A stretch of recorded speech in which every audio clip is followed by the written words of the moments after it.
So let's get to it.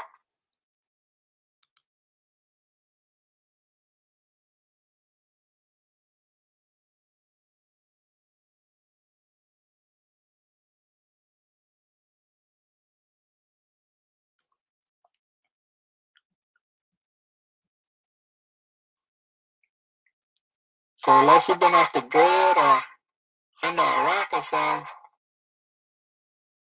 and you haven't heard the latest news, there's been another mass shooting. Another. It's being reported. It was being reported that 14 children were killed in a mass shooting, but now the number is up to 19, and 2 adults were killed at Robb Elementary in Uvalde, Texas.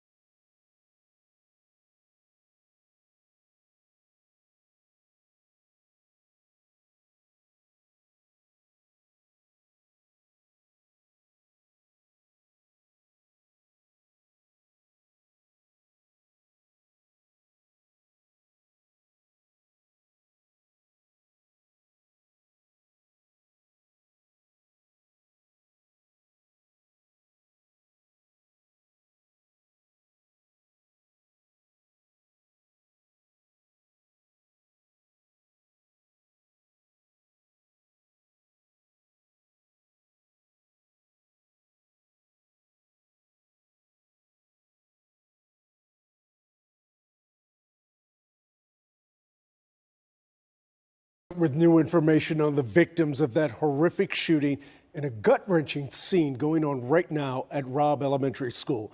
The Associated Press reports that 19 children have been killed in Uvalde, Texas, making this the deadliest school shooting in state history. These are third. The deadliest school shooting in history. Sandy Hook was the deadliest. But now this one has surpassed Sandy Hook. And fourth grade kids, along with 2 adults.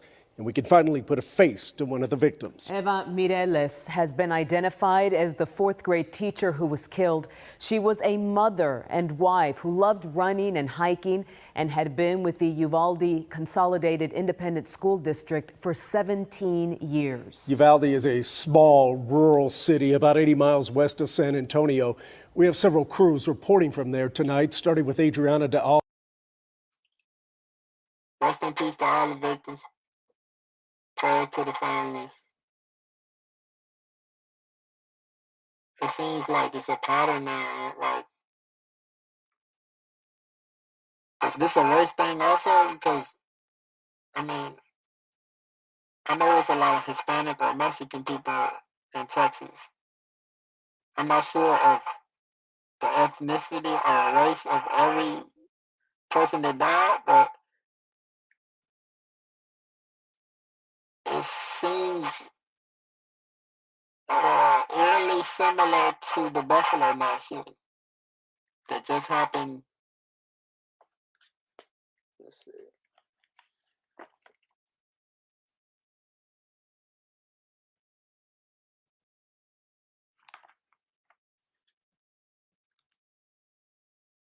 About live outside Robb Elementary School. Adriana, this seems to still be a very active, emotional scene.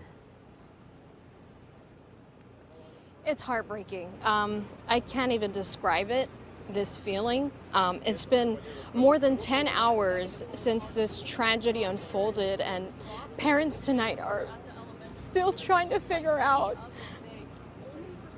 what is happening with their children. I'm sorry. Yeah, I'm looking for my daughter. I mean, after the shooting, they don't know where she's at. I mean, the list, her name is not here, you know, and we don't know a list of who's gotten flown out, and you're not letting us in at the hospital right now. So we don't know where to go. That parent, like many, is living a nightmare right now, just hoping to be reunited, hoping to hug their child once again.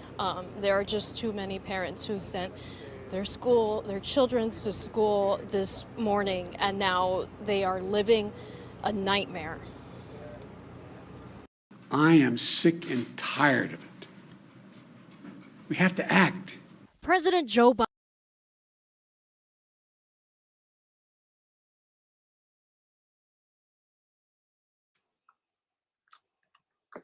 So within the past 2 weeks, yesterday, May 24th, mass shooting at Robb Elementary School in Uvalde, Texas. 19 killed, 2 adults killed, and I believe the shooter killed his grandmother, but I'm not sure if they're including that in the school death.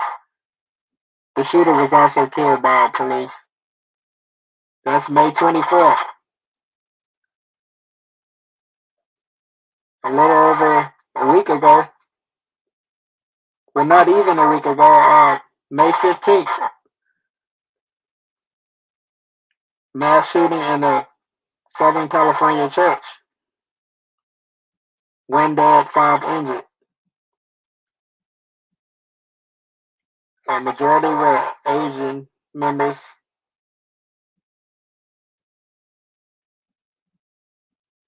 A day before that shooting, Buffalo, New York, mass shooting, 10 killed, 3 injured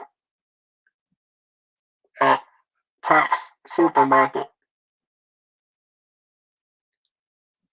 Majority of those killed were black or African American.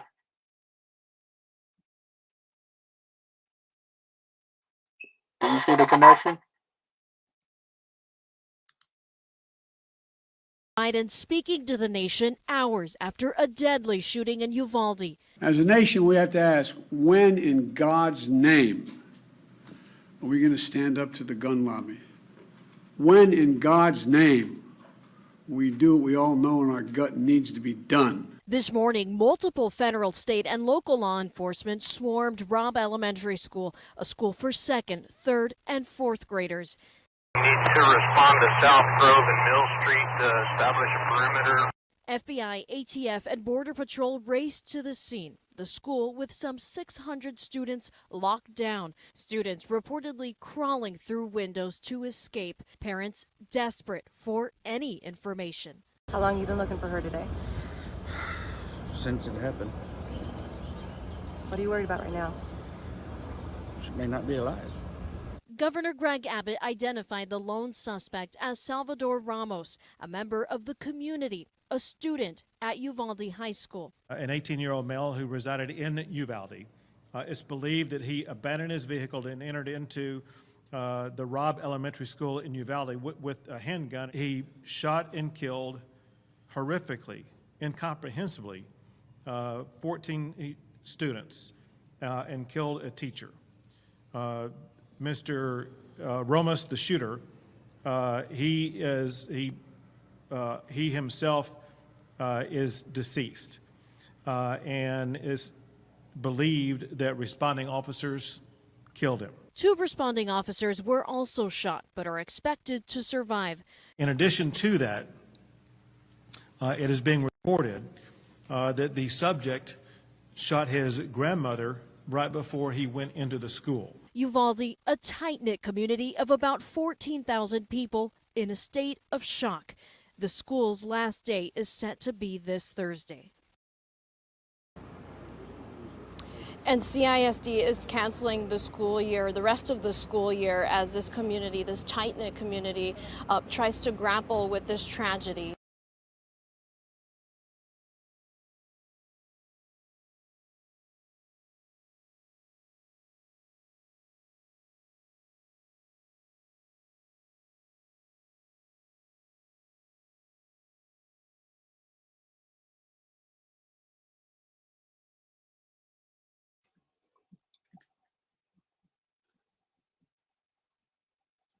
Rest in peace to everyone affected.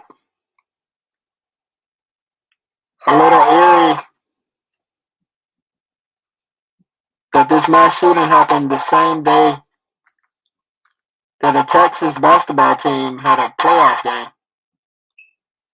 The Dallas Mavericks also won their playoff game. Even though the mass shooting didn't happen in Dallas, it was still in the state of Texas. If you remember when the Brooklyn Nets were in the play-in tournament, April 12th, 2022, there was also another mass shooting at a Brooklyn subway station.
Reminder that this happened the same exact day before the Brooklyn Nets played their play-in tournament game against the Cleveland Cavaliers on April 12th, 2022.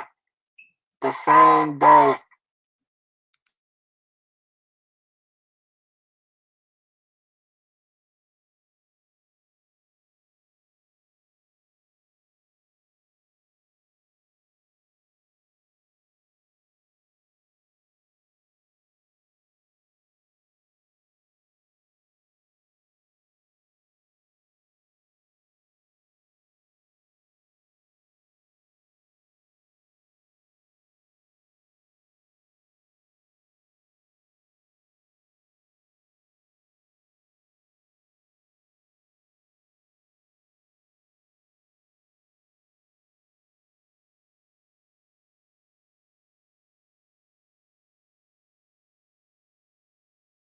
The tragic events of this morning in Sunset Park weighing heavily on the Brooklyn Nets' hearts as they prepare for tonight's play-in game against the Cleveland Cavaliers. And let's face it, before the season started, they didn't expect to be in this position, but this is the path they will have to take if they want to win an NBA title that so many people predicted for them back in October.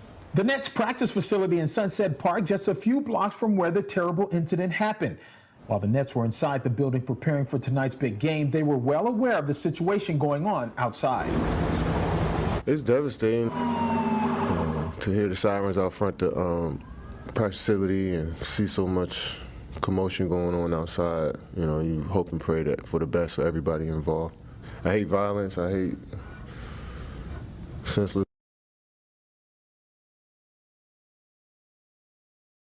Violence. It's kind of scary how close it was, you know, and I already been in the subway a couple of times, but now I don't know, I got my doubts. You know, devastated for the community and for those directly involved. We're just all concerned for everyone involved, and at the same time try to prepare and be focused. Weird times to be living in.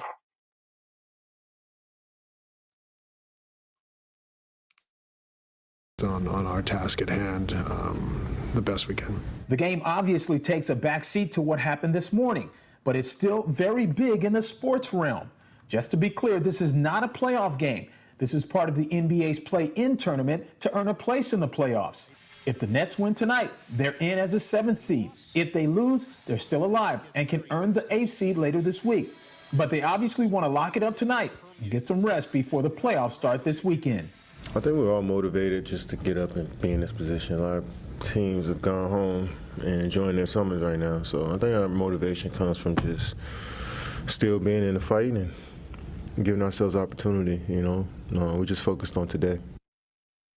And the Nets released a statement a short time ago saying, our thoughts are with those impacted by the tragic event. For those planning to attend tonight's game, your safety and security is our top priority. Tip time about half hour from now, and I'll have highlights and some post-game reaction coming up tonight at 11 o'clock. But for now, reporting live from the Barclays Center in Brooklyn, Otis Livingston, Dana, back to you in the studio. It's devastating to hear about, I don't know the details. I don't know too many details, but you know, to hear the sirens out front the practice facility and see so much commotion going on outside, you know, you hope and pray that for the best for everybody involved. Did you guys find out on social media when you were already here or on the way here, or didn't you hear They about sent us a text to say it might be some traffic, but I didn't know why, you know, and then you look through your phone and see stuff. So, I mean, I hate violence. I hate. So the players only receive texts that there may be traffic. When you think they would get like one of those alerts, like how Amber Alerts are, where it comes to everybody's phones? That's breaking news. That should go out to the whole city, to the players, to the coaches. But Kevin Durant says he only received a text that there may be traffic.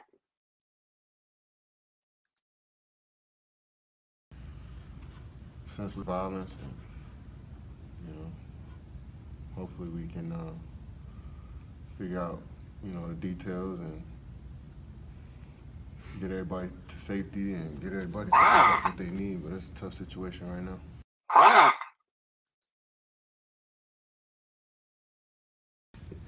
It's obviously a very tragic morning, and you know, we're devastated for the community and for those directly involved.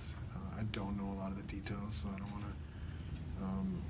to get too far into it. But we're just all concerned for everyone involved, and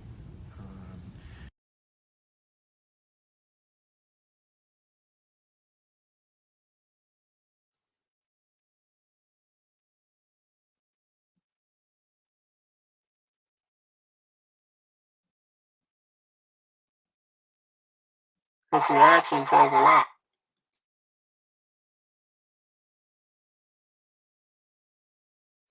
He doesn't want to get too involved. That's what Coach said. Let's see how Warriors head coach talked about the mass shooting yesterday.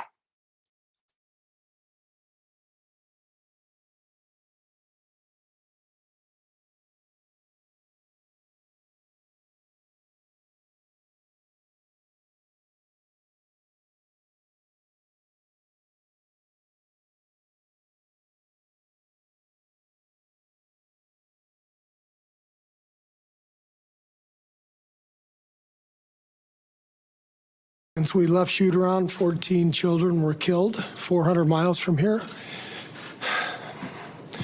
And it was being reported 14 children were killed early in the day, but later on the night, we learned that it was 19 children. A teacher. And in the last 10 days, we've had elderly black people killed in a supermarket in Buffalo. We've had Asian churchgoers killed in Southern California. And now we have children murdered at school. When are we going to do something?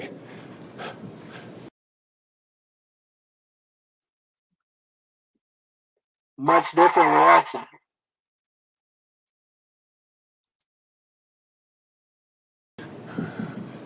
Children murdered at school. When are we going to do something?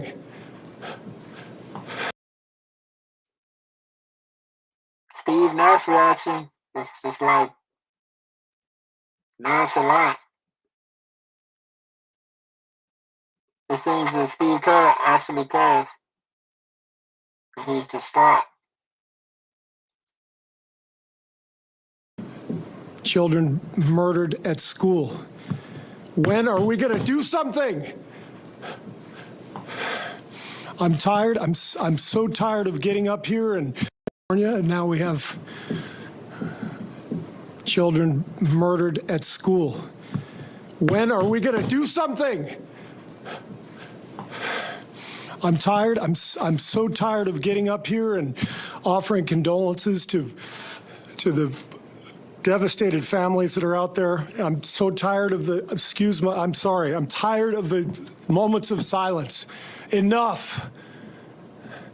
There's 50 senators right now who refuse to vote on H.R. 8, which is a background check rule that the House passed a couple of years ago. It's been sitting there for 2 years. And there's a reason they won't vote on it, to hold on to power. So I ask you, Mitch McConnell, I ask all of you senators who refuse to do anything about the violence and school shootings and supermarket shootings, I ask you, are you going to put your own desire for power ahead of the lives of our children and our elderly and our churchgoers? Because that's what it looks like. It's what we do every week. So I'm fed up. I've had enough. We're going to play the game tonight, but I want every person here, every person listening to this, to think about your own child or grandchild or mother or father or sister, brother. How would you feel if this happened to you today? We can't get numb to this. We can't sit here and just read about it and go, well, let's have a moment of silence. Yeah, go Dubs, you know. Come on, Mavs, let's go. That's what we're going to do. We're going to go play a basketball game. And 50 senators in Washington are going to hold us hostage. Do you realize that 90% of Americans, regardless of political party, want background check, universal background check? 90% of us, we are being held hostage by 50 senators in Washington who refuse to even put it to a vote, despite what we, the American people, want. They won't vote on it because they want to hold on to their own power. It's pathetic. I've had enough. To their own power in Washington who refuse to even put it to a vote, despite what we, the American people, want. They won't vote on it because they want to hold on to their own power. It's pathetic. I've had enough.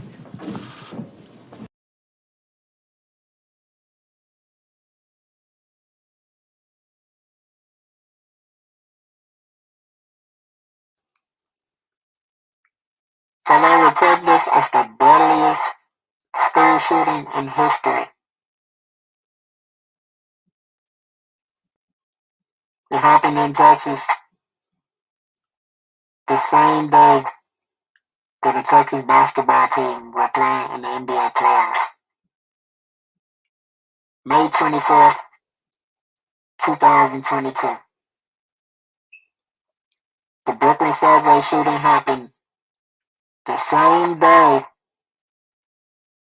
that an NBA team had a play-in tournament game, not playoffs, the same thing. April 12th, 2022. What's next? If the Miami Heat or the Boston Celtics go to the championship, does something have to happen in their city? Like, does anybody see the pattern here?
Gary Harris.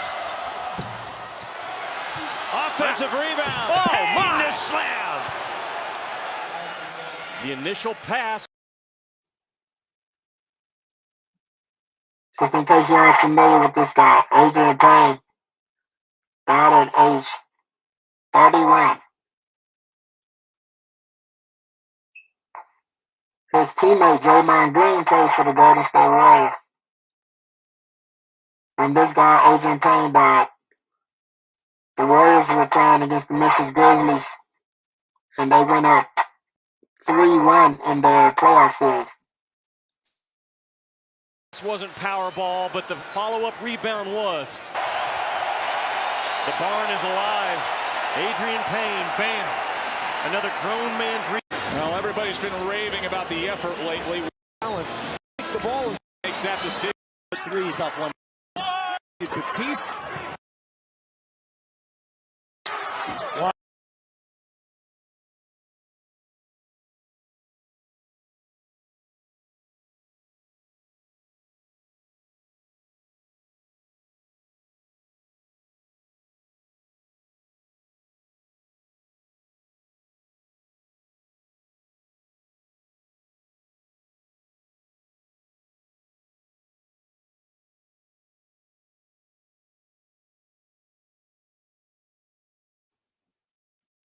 Dead at age 31.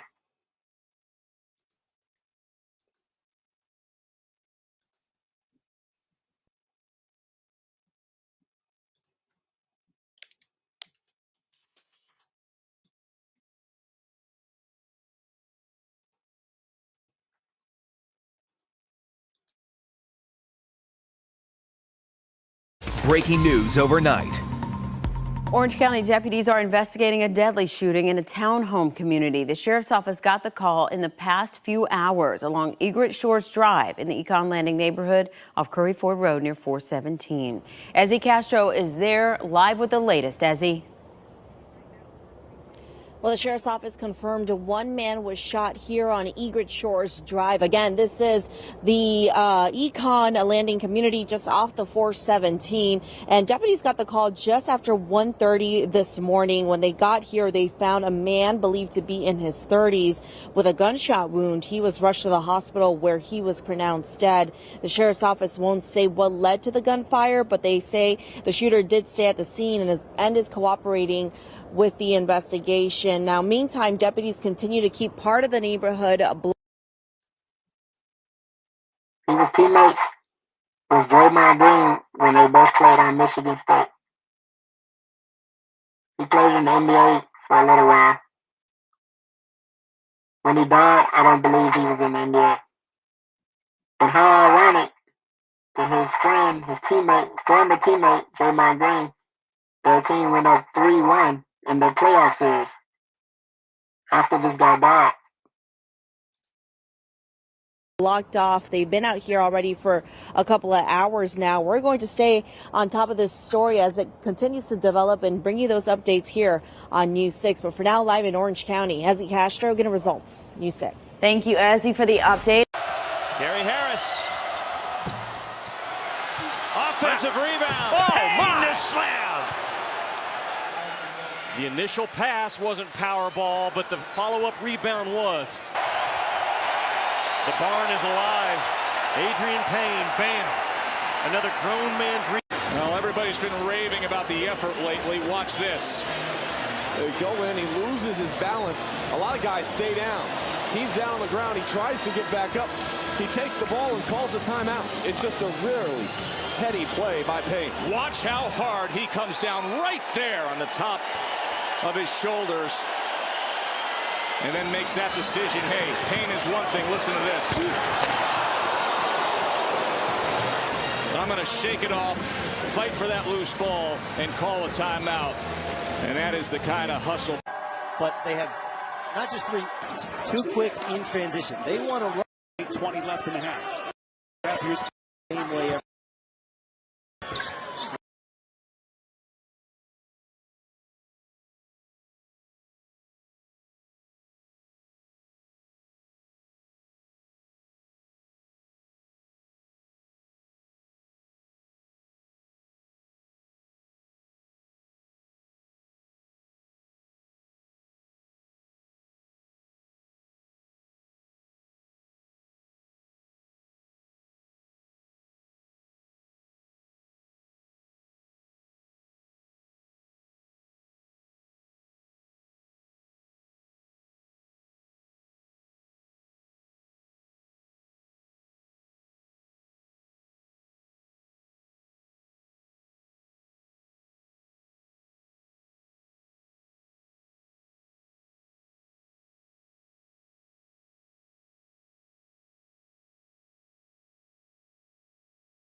Rest in peace to Adrian Payne.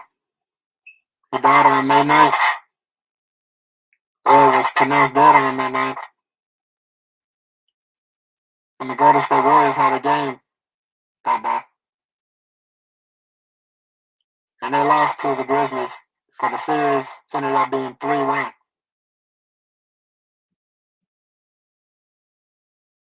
Or I believe they won. And they went up 3-1 in that series, if I'm not mistaken. Either way, still a strange connection.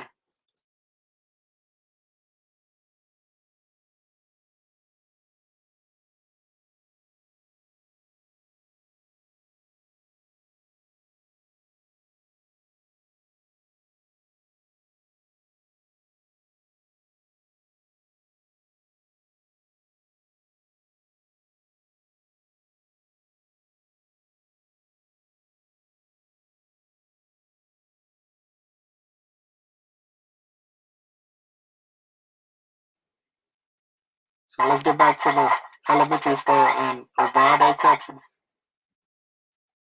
In case you're wondering why so many children were killed, there are alleged rumors out there that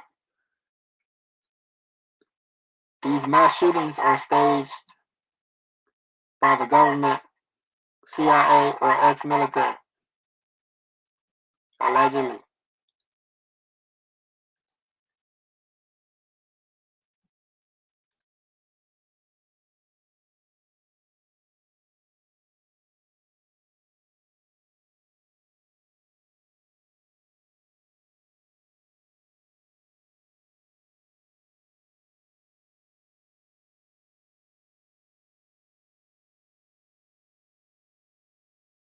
Eyewitness News with live breaking news.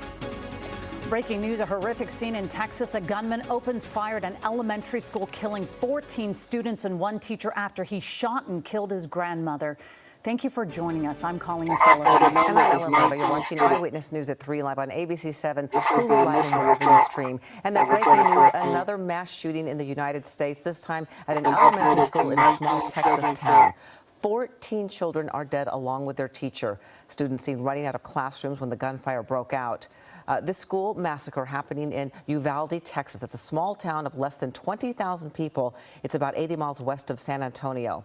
Eyewitness News reporter Jory Rand is live in the newsroom with more on this breaking story. Jory. Ellen, Colleen, this is another dark day for this nation. We are awaiting a press conference from authorities in Texas that could happen at any minute. But this happened in the small town of Uvalde, Texas. If you haven't heard that name before, it sadly will now be known the same way we now know the city Sandy Hook. An 18-year-old high school student from Uvalde entered Robb Elementary today with a handgun and possibly a rifle as well, and shot and killed those 14 students. This school was second to fourth graders, so we're talking 6 to 10-year-old kids.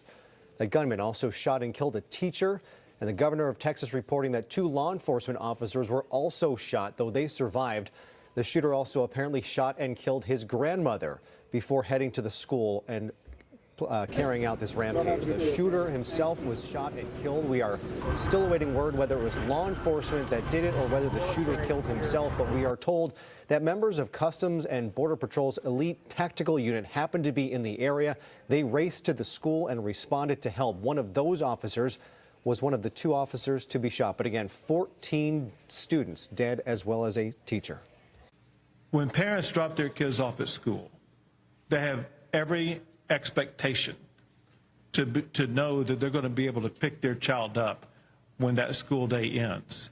And there are families who are in mourning right now, and the state of Texas is in mourning with them for the reality that these parents are not going to be able to pick up their children. It was just under 10 years ago that a similar shooting took place at Sandy Hook Elementary in Newtown, Connecticut. 20 students were killed in that attack, along with 6 teachers. And in another striking similarity, the shooter in that case shot and killed his mother before carrying out the attack. There were calls for gun control after that shooting. There was a bipartisan effort in Congress to come up with legislation, but in the end, Republicans shot down those efforts, and little to nothing has been done to address this problem in the decades since. There were 60 active shooters at schools in the United States last year alone. Right now, there are families in Texas still holding out hope that the child they cannot locate is simply somewhere else but still alive. There was a reunification center, but for more than a dozen families tonight, their child will not be coming home. We heard one father looking for his 10-year-old daughter McKenna ask one of our ABC News reporters where the funeral home was in town because they couldn't find her anywhere else. Authorities are waiting until all families have been notified before releasing details about the victims' names and ages again.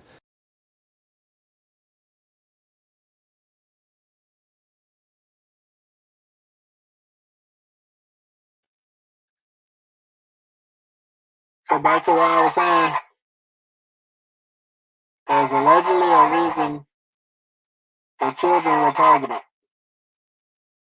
This next video should explain it.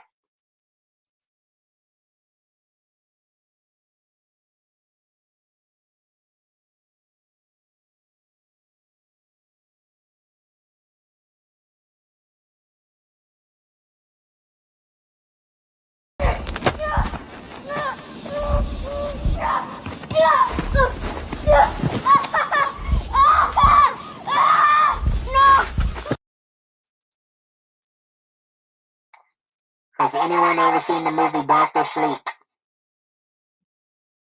It's supposed to be a sequel to The Shining. The original movie The Shining with Jack Nicholson. Dr. Sleep came out recently, maybe 3 or 4 years ago. It went under the radar, and I'm not sure the sales did well, but we all know why. It really exposed a lot.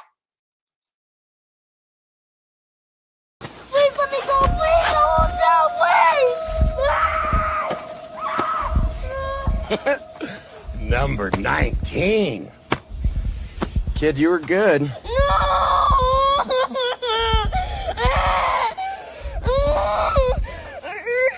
No, please let me go. I won't tell, please. Please.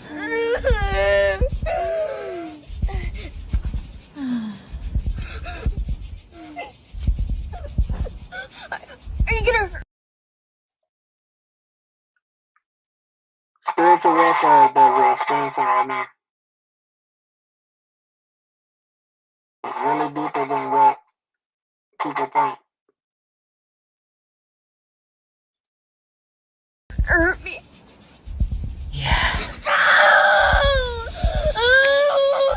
Pain purifies steam. Fear too, so you understand.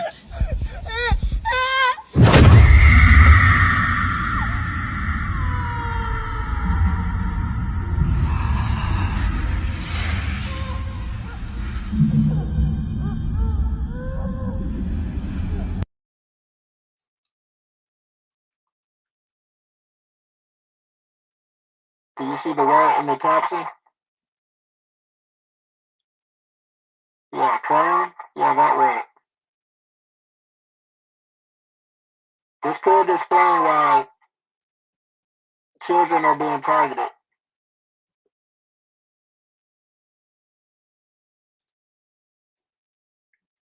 Allegedly.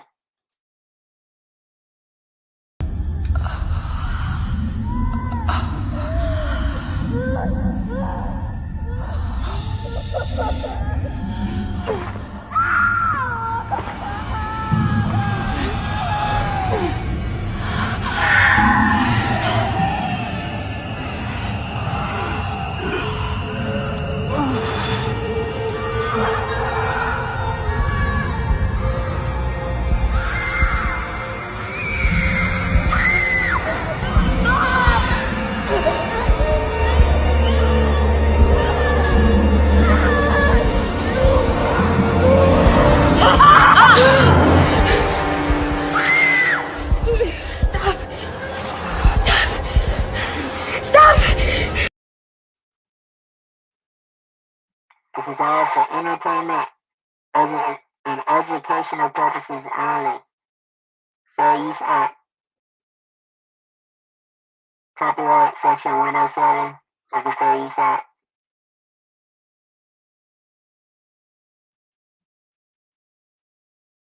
All copyrights go to the respectful owners.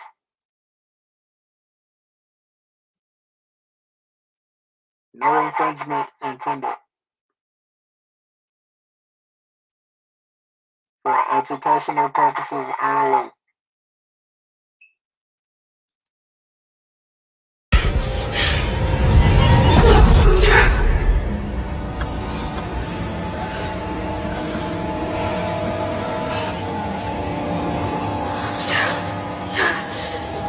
What is it?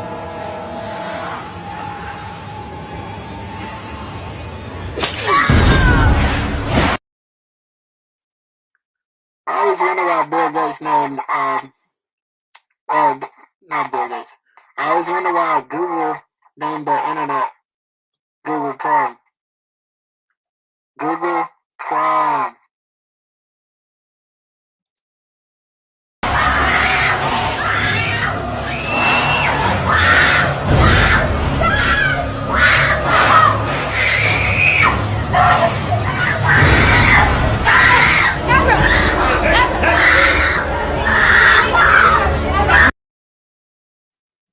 This is all from a movie clip. This is not real. This is all from a movie clip. A Hollywood movie that was shown in theaters and is available on DVD or stream. This is all from a movie. Educational purposes only.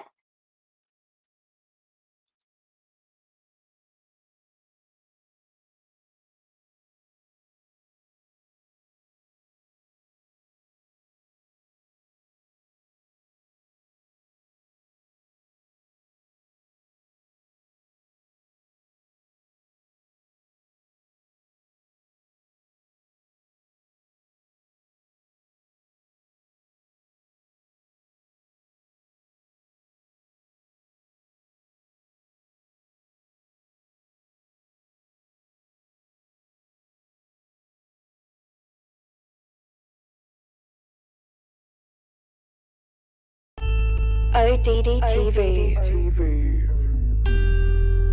Kill the programming.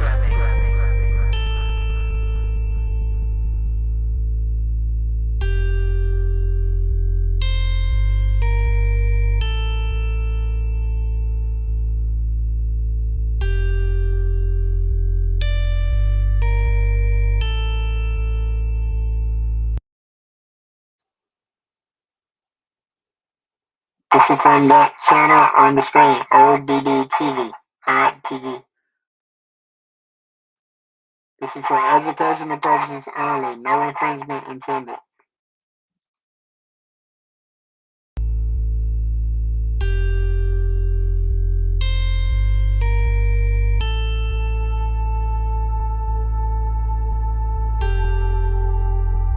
The Shining.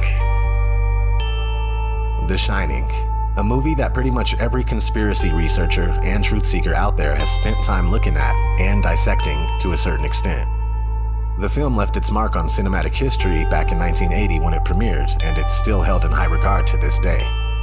Although the book's author, Stephen King, wasn't at all satisfied with Stanley Kubrick's film adaptation of the novel, King was pleased to see his follow-up, Dr. Sleep, turned into a movie.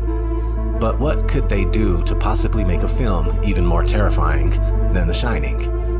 How about drawing inspiration from really terrifying events from the past and some of the sick and demented things that filthy rich psychopedos do every single day and have been doing for who knows how long? This could be the reason that they're allegedly targeting children in these tragedies and mass shootings.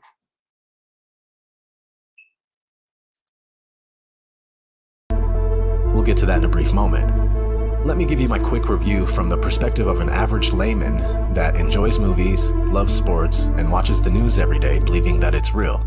Dr. Sleep's transition from book to film was absolutely genius for the fact that it ran with things from Stanley Kubrick's film adaptation, which again Stephen King did not like, but it perfectly merged it with King's follow-up that did not contain many of the elements that Kubrick brought to his version of the film. By the time the book Dr. Sleep was published, Stanley Kubrick had been deceased for 14 years. At least that's the official story. The best of researchers know that Hollywood big shots and celebrities have been faking their deaths for decades, maybe as long as Hollywood has been around. So when someone from that industry is pronounced dead, it's actually unreasonable to assume it's true. And in the case of Kubrick, he died right after wrapping up his last movie, Eyes Wide Shut, which is also based on real events surrounding secret societies and their sex magic rituals. A fascinating topic I covered in quite a bit of detail in early 2017 on my video entitled Eyes Wide Shut, Illuminati, Sex Magic, and the Rothschilds' Surrealist Ball. However, people in Hollywood really do die sometimes, and no one knows for certain in this instance. Some believe Kubrick exposed too much truth in Eyes Wide Shut, and therefore he had his eyes wide shut.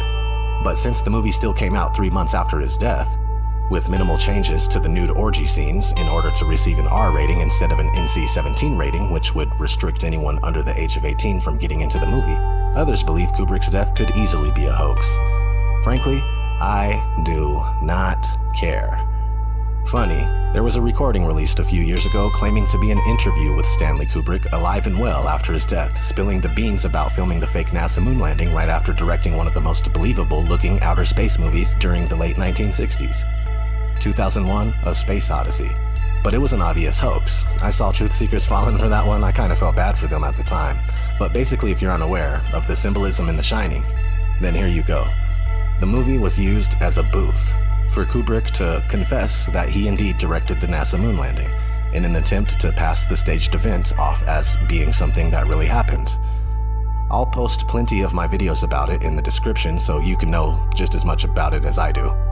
If you have 2 brain cells to bang together, it will be so blatant that you'll probably kick yourself in the ass for not seeing it sooner.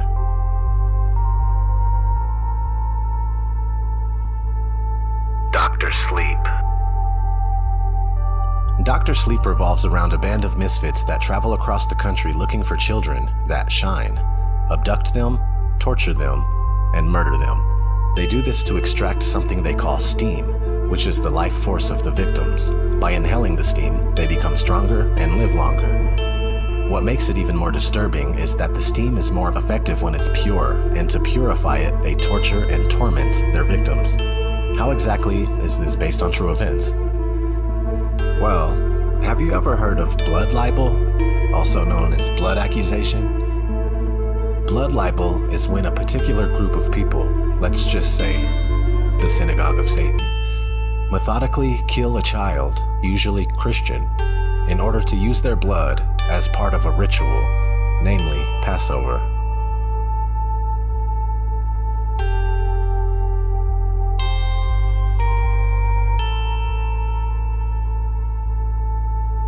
One of the earliest writings we have about blood libel comes from a guy named Democritus, not to be confused with Democritus the philosopher.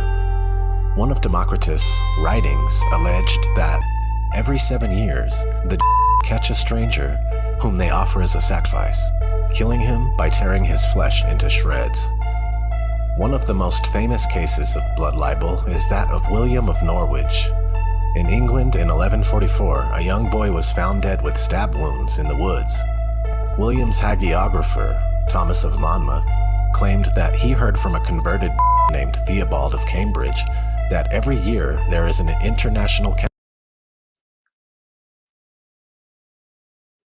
Do you see the connection? I'm in no way saying that this is what happened in Uvalde, Texas today. I'm just pointing out similarities of why people could allegedly be targeting children. Council of at which they choose the country in which a child will be killed during Easter. The legend was turned into a cult, with William acquiring the status of a martyr. More on William a little later. The blood of children is said to have healing properties, and it's more effective if the children are tortured prior to the consumption of the blood. What's really crazy is that it's now been proven that young blood has healing and regenerative powers. Also, adrenaline is known to release a chemical called adrenochrome, which makes it more potent and effective. In Hunter S. Thompson's novel, Fear and Loathing in Las Vegas, which is heavily rooted in autobiographical incidents, he claims to have been offered and to have tried adrenochrome. This particular part of the book even made it into the film adaptation starring Johnny Depp as Hunter S. Thompson himself. What is this shit? That stuff makes pure mescaline seem like ginger beer, man. Don't pull all his teeth out. I remember thinking, Jesus, what a terrible thing to lay on somebody with a head full of acid. Anyway, the last thing in the world you want to do is go and sweet down again. We'll trace the call and put you straight behind bars. Well, we have to phone that, baby. Yeah, I know, it was horrible. That's all that can happen. Oh my God. There's someone at the door. There's someone at the door. Hey! Hey!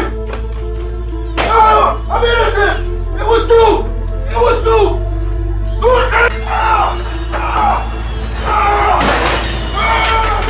Don't put that thing on me!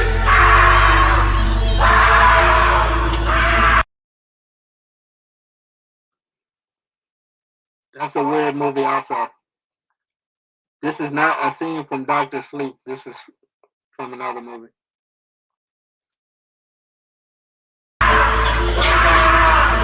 Let's get back to Dr. Sleep. Violet McGraw is Madeline McCann.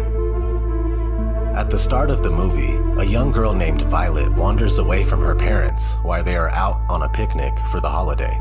She stumbles across a beautiful Jewish woman who is wearing a top hat. The girl is fascinated by her hat. She thinks it's a magic hat. The woman promises to show Violet a magic trick. She pulls a flower out of her hat. While the little girl is admiring the flower, the rest of the child abducting cult sneak up behind the girl. The lady then snatches the flower from the girl and eats it.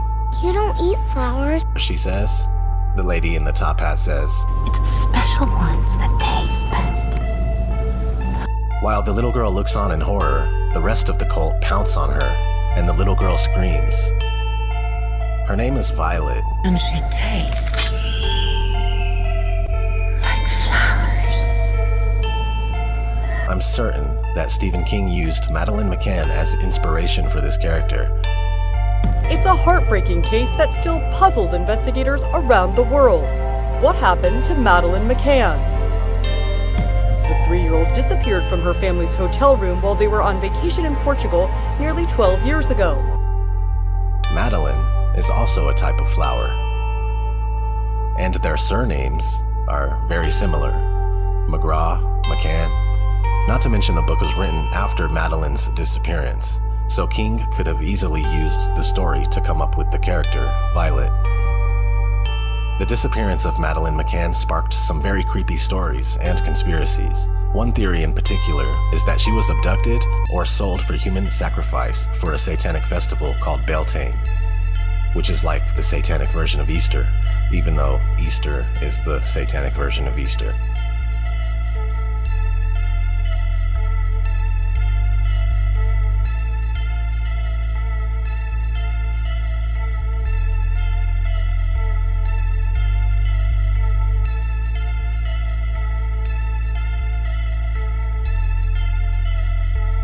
So thinking about that, remember that Thomas of Monmouth said he heard about a tradition in which children are sacrificed around Easter. Anyway, to me, it couldn't be more obvious that young Violet is created from the Madeleine McCann incident.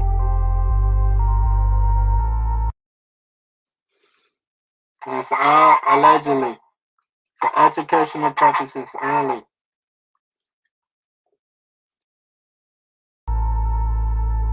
Bradley Trevor is William of Norwich. Another strange similarity in the blood libel tales of Dr. Sleep is exactly 8 years after the murder of Violet McGraw, the cult strikes again. Remember Democritus said that a child is abducted every 7 years? Well, in the movie, 8 years has passed when the gang find their next victim, lure him into a van, take him into the middle of a forest, tie him to a crucifix, and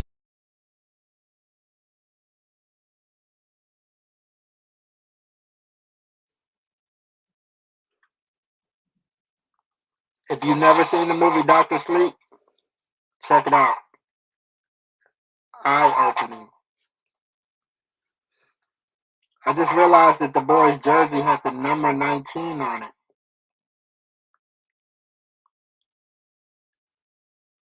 There were 19 children killed at Robb Elementary School in Uvalde, Texas.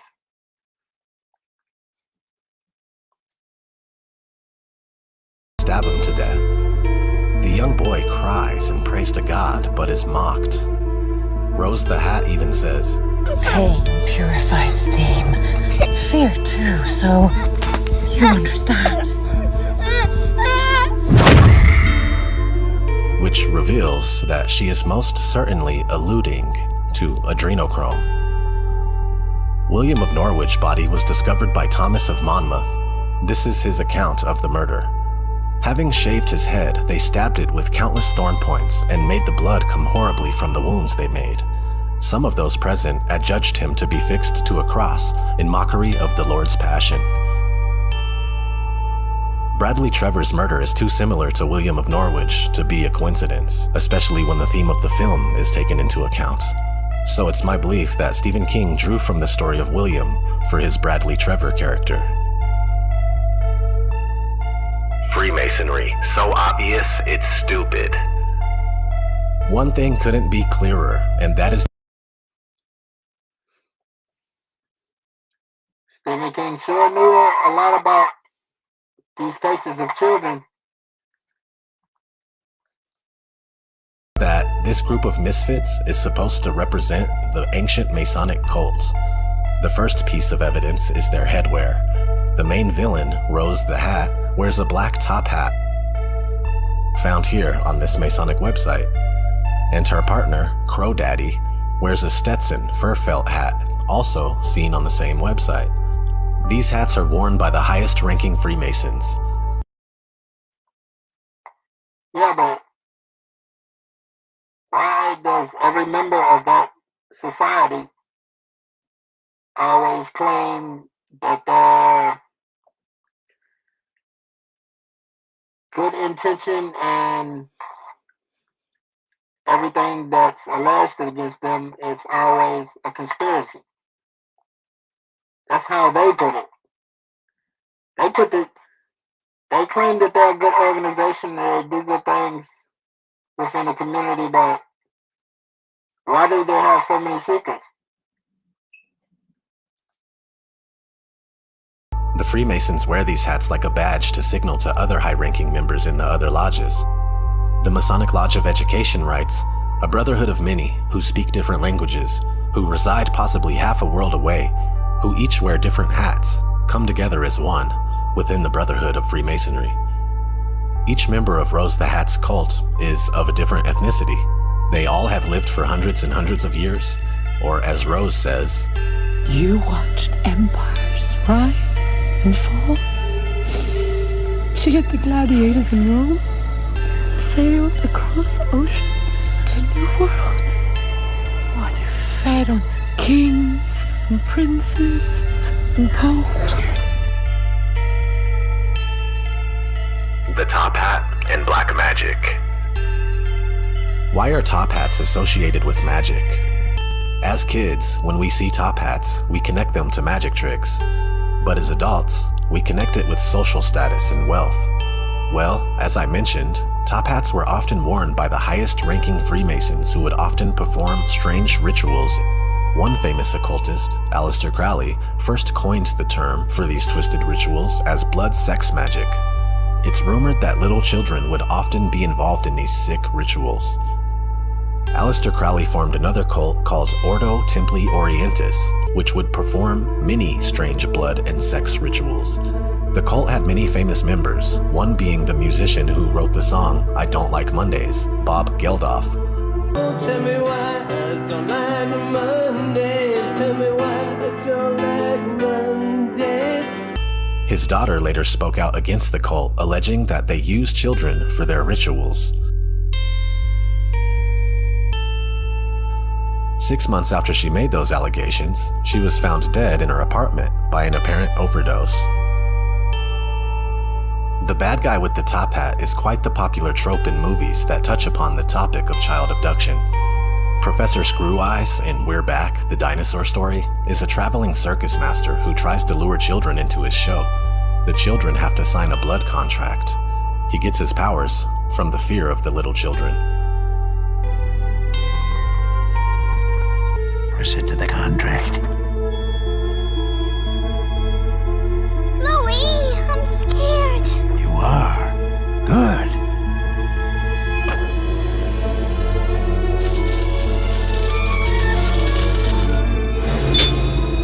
Dr. Foslier, also known as the Shadow Man, is the main antagonist of Disney's 2009 feature film, The Princess and the Frog. He is an evil witch doctor who plans to rule New Orleans with the help from his friends on the other side. Anyone remember the child catcher from Chitty Chitty Bang Bang? That guy is total nightmare fuel for any child watching. The fandom wiki describes him as a black-clad, large-nosed man who is employed to hunt down children and take them away. He carries a large net like that used to catch butterflies, and a rather menacing-looking hook such as those used by old-fashioned abortionists. The child catcher occasionally catches his prey by luring them out with lollipops. What's even more unsettling is that this character did not exist in the original book. Disney's producers just thought it would be a good addition to the children's musical. I caught the same exact thing when I was working on a video about Disney's Return to Oz. The reason I made the video is because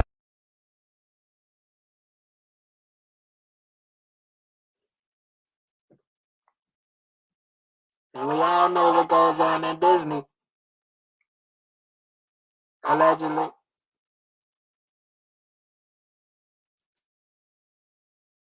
at the beginning of the movie, Dorothy is taken to a Victorian-style insane asylum by her auntie, where she forcefully undergoes electroshock therapy. She then dissociates from reality, like that of a victim of the original declassified MK-Ultra experiments done by the CIA, where patients were drugged with LSD or something similar and tortured until the point that their minds were shattered, or fractured. This would put the victims in a very vulnerable state where you could either withdraw any information you want from them, or you can reprogram their mind with orders to carry out any number of agendas, including assassinations or so-called terrorist attacks. The weird thing is, none of this is in the original Return to Oz book, where the story was supposedly coming from. The whole movie ended up being dark, twisted, and it scared the ever-living shit out of children. These are just a couple of reasons why you can find this meme right here going around. Regular people that don't think critically see Disney as this magical world where dreams come true. And truth seekers like myself see Disney for what it is. It's magic, all right. It's black magic, witchcraft, and sorcery. That's just what Disney was made for. And after all, magic wands are carved from Hollywood. The whistleblower. In 2000, And guess who would have the equipment to carry out the MK Ultra mind control experiments? Allegedly the government, the military, allegedly the CIA, allegedly. If you don't know what MK Ultra is, go look up mind control, type all the words together. MK Ultra mind control. Then you can also type government, or you can type MK Ultra mind control CIA, MK Ultra mind control military, or you can type MK Ultra and the I word. You know, ILL. Yeah, that word. 2017, former CIA officer Robert David Steele blew the whistle on the satanic psychopaths that abduct children for their organs and their blood. It turns out that drinking children's blood is an anti-aging device. This is just really sick and disgusting, but it's a fact. It's a chemical fact. And if you drink adrenaline,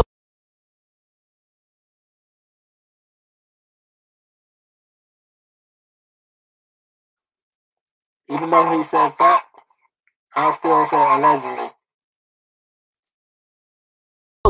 children's blood, which is to say you terrorize the child, not just with sodomy, but with torture and with other satanic ritual things. If you adrenalize the child's blood before you kill them and drink their blood, this is a doubly effective anti-aging device. You can also harvest children's bone marrow. So children are being killed for their bone marrow as an anti-aging device for the elite. I don't make this stuff up. This is Here's a clip from another interview where he divulges even more information. Yes, you have Hillary Clinton's #1 lady caught in Haiti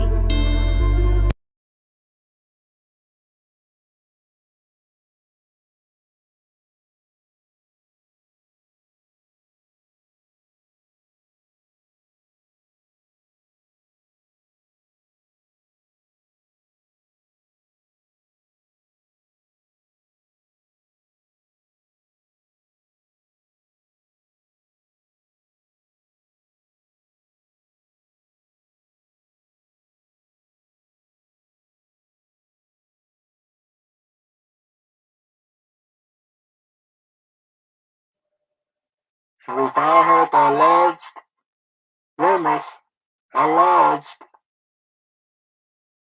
about Hillary. We've all heard about Hillary. I'm not even going to say her last name. It's on the screen.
ODD.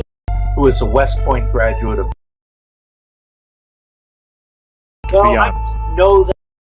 Okay.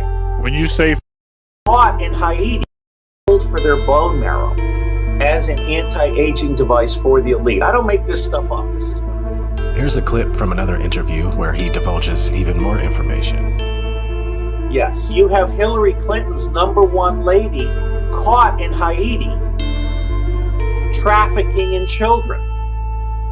And Clinton used the full power of the U.S. government to get that woman out of jail. She was trafficking in children for Hillary Clinton. Allegedly, these are not the thoughts of me or my channel. These are for educational purposes only. Okay.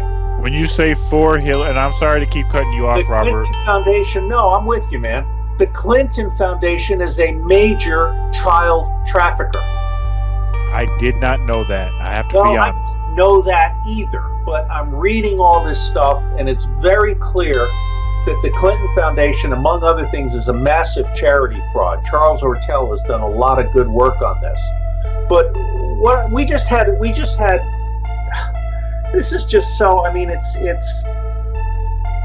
sponsoring a book on pedophilia, and it's going to be one chapter at a time on Kindle Shorts and free online. It's by Joaquim Hagopain, who is a West Point graduate, a very talented investigative journalist, and he is documenting this book with links and everything. And so we're documenting pedophilia around the world. I mean, Saudi Arabia and Afghanistan are two of the most pedophile nations on the planet. Okay? I mean, little boys are groomed from birth to be little sex slaves, and then they're murdered, and they're blood drunk. Allegedly.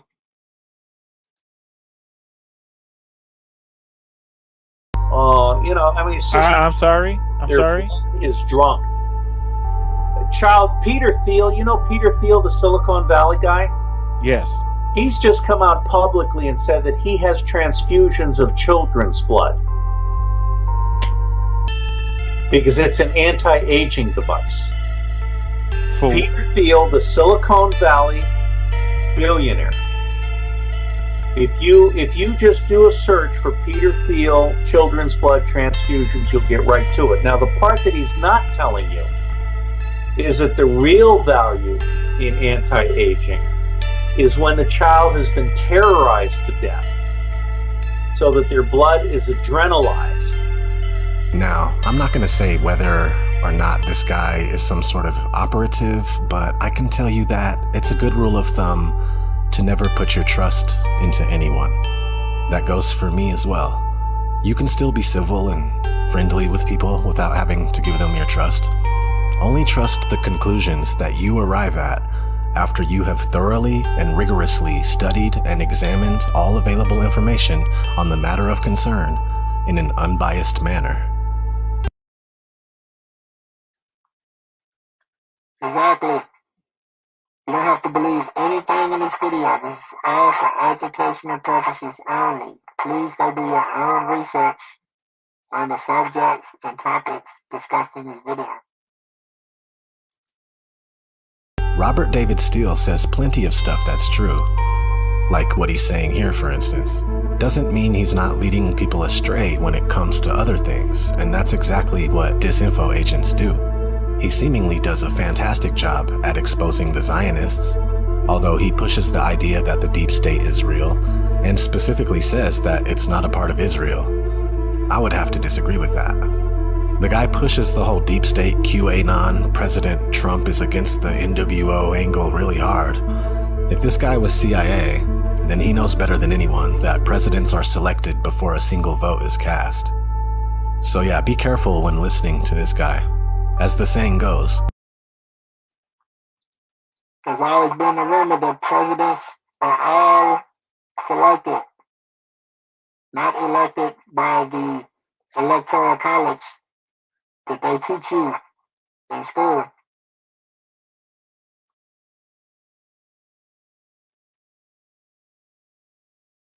Our vote doesn't matter. if the Electoral College still decides who wins the presidency. It's also been alleged that most presidents are all within the same bloodline.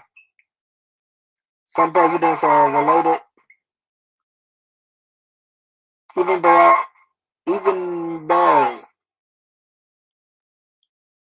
he was not the same ethnicity,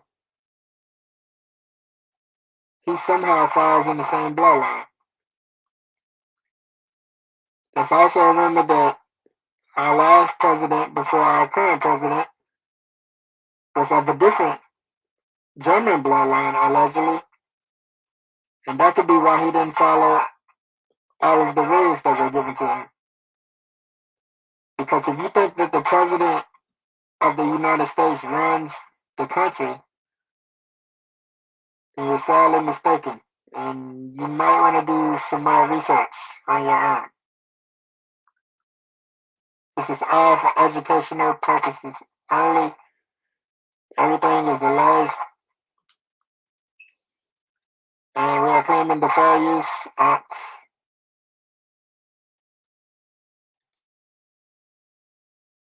The best way to control the opposition is to lead it ourselves. I can hear some of your blood boiling out there. Just try to relax, take a deep breath, calm down. It's gonna be okay. Statistics for missing children. You can try your best to find out how many children go missing each year in the US. The statistics pages run you around in circles, tell blatant lies, and omit information that would be beneficial to the numbers. For this video, I wanted to find a source that straight up tells you how many children go missing each year. On the National Center for Missing and Exploited Children website, you can read about the missing children statistics, but end up nowhere by the time you're done. I find this disturbing because it reeks of obvious cover-up.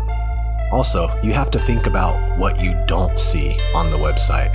I mean, this is the leading institution for tracking missing children cases, and there was no mention whatsoever of children in the system, foster children, and children under protective services. Guess what? Those are the most vulnerable children when it comes to trafficking and exploitation. I did a simple search for Child Protective Agencies child trafficking. That was the search term. You can easily do it yourself. And immediately found an official source for court services called National Center for State Courts. They have recorded the specific issue of human trafficking intersection with child welfare. Children in the foster care system are particularly vulnerable to trafficking. The policies under consideration could impact the handling of these cases in state courts.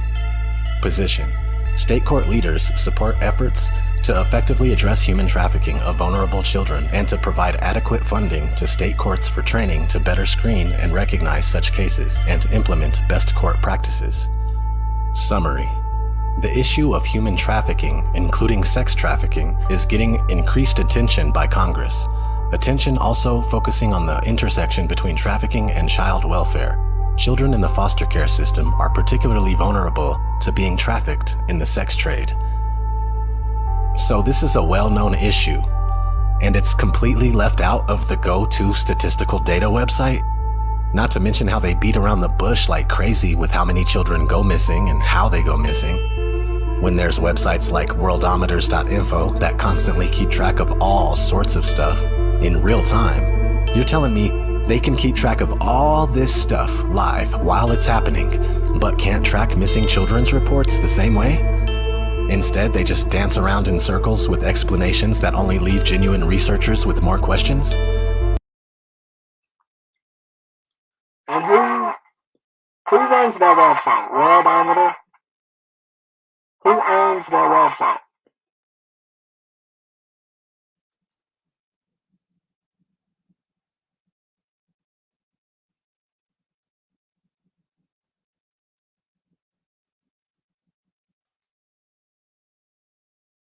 I don't buy it.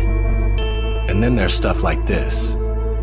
For 20 years, a Tennessee baby thief kidnapped more than 5,000 children from the streets, hospitals, and shanty towns of Memphis. Now, 70 years later, survivors of her House of Horrors are confronting the past. The article goes on to say, no one knows or perhaps cares to remember the exact day that Tennessee Children's Home Society in Memphis closed. What is known is that 69 years ago, in late November or early December, the place workers called a House of Horrors closed its doors for good. For more than 20 years, Tan ran the Tennessee Children's Home Society, where she and an elaborate network of co-conspirators kidnapped and abused children to sell them off to wealthy adoptive parents at a steep profit. Like there was a huge market for regular people, one, wanting to buy babies, and two, knowing where to make the purchase. That's just absurd. It also says her favorite scheme was to drive through impoverished neighborhoods, picking out the prettiest children, and then offer them rides in her shiny black luxury car. Once the children were in, they usually never saw their families again. So this was happening between 1930 and 1950. Was it an isolated event? Doubtful. Can you imagine how much crazier this stuff has become in today's age? These children are being taken into special facilities, bought and paid for by the people that go on to torture these children, strike unimaginable fear. Allegedly. This is all allegedly. Into them, and then extract the adrenochrome, so a select few can remain youthful and continue this sadistic cycle. So I hope to have established that Dr. Sleep is indeed based on a true story. Hollywood is rampant with adrenochrome symbolism in their movies. Monsters, Inc. is about adrenochrome. A movie about monsters that sneak into the bedrooms of children at night in order to scare them and harvest their fear. Look for videos by Enter the Stars Reloaded about that. Just type in Enter the Stars Reloaded, Monsters, Inc., adrenochrome. He did a great job at exposing Monsters, Inc. for what it is. So let's check out a couple clips before I get out of here. Here's a clip with Lady Gaga talking, strike unimaginable fear into them, and then extract the adrenochrome, so a select few can remain youthful and continue this sadistic cycle.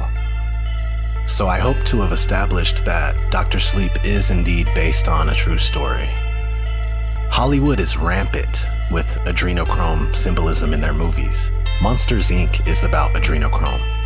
A movie about monsters that sneak into the bedrooms of children at night in order to scare them and harvest their fear.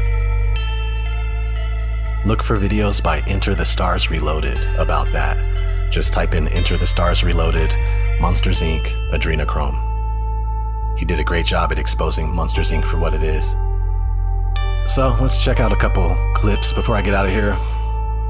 Here's a clip with Lady Gaga talking about her role on American Horror Story Hotel. I apologize for the quality, but I couldn't find the source for the life of me. Like the Countess who feeds on the blood of children? You must have a lot of questions. I have answers. I'm kidnapping children that I keep in the hotel upstairs, and I bring home to feed on, and then Iris helps me to filter the blood through the children. She loves to hunt. She loves her condition. There's a lot of grappling with addiction with the show. Check this out. Here's a guy named Phil Snyder exposing the truth about adrenochrome in the 1990s. To look at a human being as a bag of food. They're not cannibals. They don't eat the flesh and the bones and all that kind of stuff. They use the glandular secretions of animals and human beings as a mixture of the vitamins for their food. They get high off of our adrenal gland substances called adrenochrome. It's something like cocaine to them. Now, what can we do about it?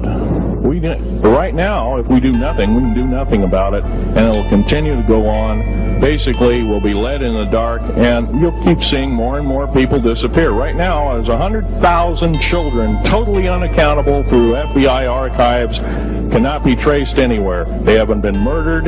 Nobody's ever seen them. I think they're hauled underneath in some of these bases, and they are summarily done away with, and they are literally eaten. Now, that is a scary thing indeed. And I'm not asking you to believe me in toto. I am asking you to seriously do enough homework that you can go out in through the public record, through the congressional records, find out who's voting for what, and go from there. Do your own program, do your own agenda, and do your own speaking out. And if enough of us do this, there is some saving grace. This is just so disturbing and makes me realize that we're witnessing the kingdom of darkness crumble before our eyes. This is why everything in 2020 has gone the way it's gone. This is why it's only going to get more crazy from here on out. As I said earlier in the video, I have so much stuff about the reality of adrenochrome and blood libel that I want to go over, so expect more on this topic soon. You'd kill to look younger, but eternal life is terrible for your skin. Introducing the souls of innocent children. This proven ancient formula will give you the youthful, radiant appearance any witch would die for. Wasn't that a Disney movie? About the witches? And guess what those witches were doing? Hocus pocus, huh? But wait, there's more. For a limited time, we'll throw in the spirit of a second unwilling soul absolutely free. Look younger or cease to exist entirely. Bye-bye. Watch Hocus Pocus tonight at 7:35, part of 31 Nights of Halloween on Freeform. So until then, this has been ODD Truth-O-Vision. Kill the programming and never sleep again. God bless everyone. Stay safe out there. Big shout out to ODD TV or Odd TV.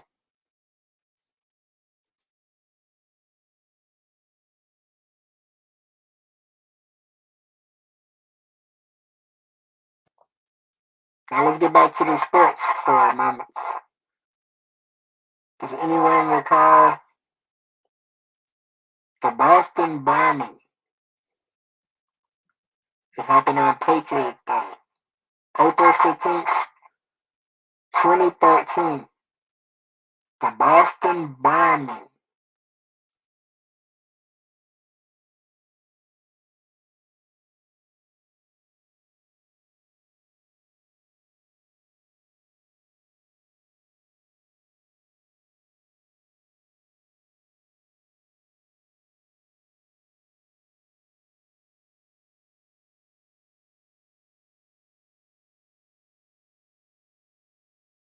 To reconstruct it all moment by terrifying moment. The attack appears timed for maximum impact. Just before 2:50 p.m., this is the viewpoint seen by many of the 26,000 marathon runners who are approaching the finish line. The first of the two explosions rocks the sidewalk along the course. White smoke blasting into the air, blowing metal barricades into the street, spewing shrapnel into crowds gathered at the finish.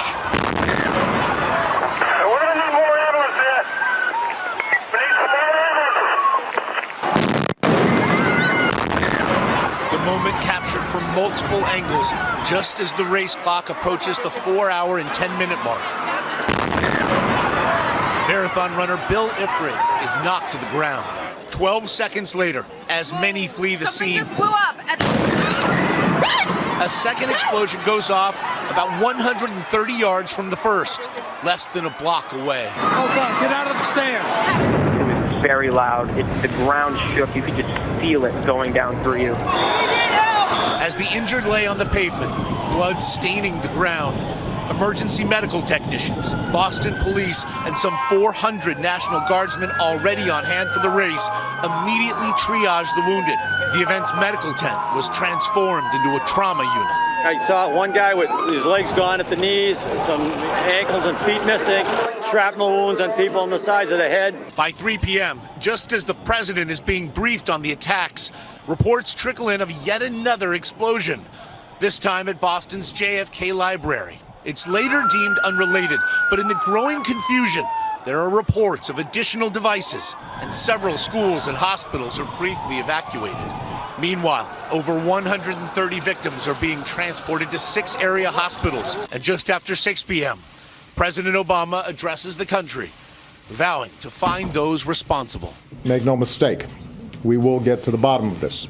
Any responsible individuals, any responsible groups will feel the full weight of justice.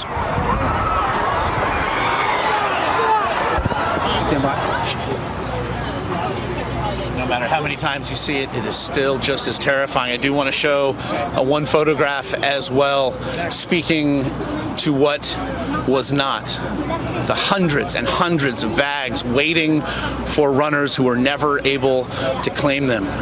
Again, a snapshot of innocence and perfection on that Patriots Day, suspended if not lost.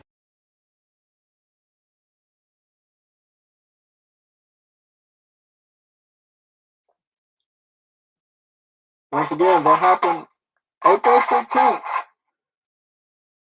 2013. April 15th, 2013.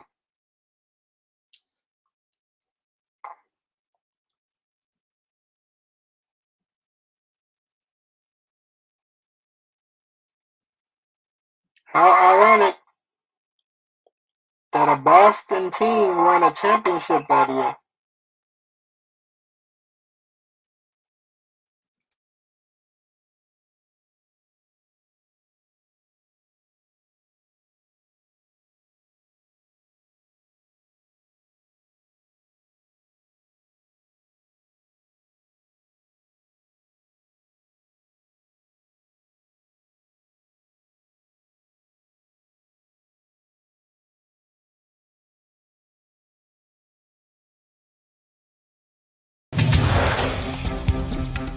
We're going to start with the new world champions, the Boston Red Sox. The Boston Globe website saying it clearly right now, quote, champions again. The Sox beat the Cardinals last night, wrapping up their 3rd series victory in 10 years. Big Papi, David Ortiz, wore a black helmet onto the field to celebrate. He was the series MVP.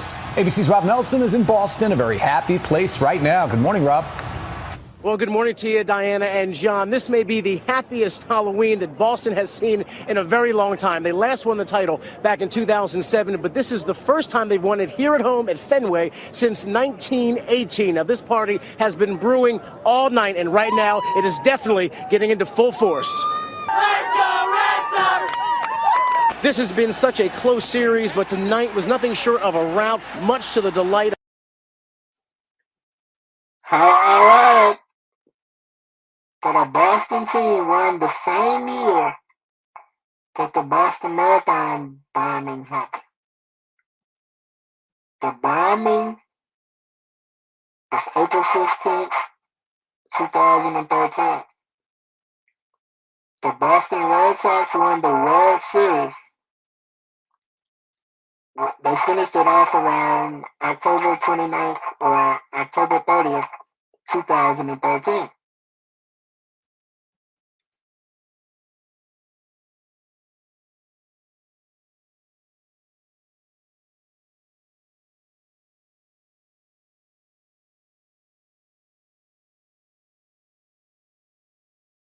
The scouting report on John Lackey, 2 runs better at home, only a 2.47 earned run average here in Boston. Red Sox, John Farrell. 2 out.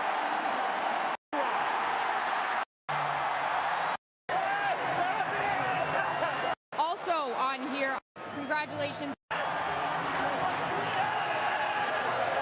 The Boston Red Sox won the World Series Congratulations to Red in Sox Nation. And 2013. congratulations to Boston. Joining me right The now for his trophy Boston Marathon presentation is the Fisher Diamond of Major League Baseball, happened Mr. Bud Selig. April 15th, Also on here on the stage right now is Red Sox 2013. team owner John The Henry, same year.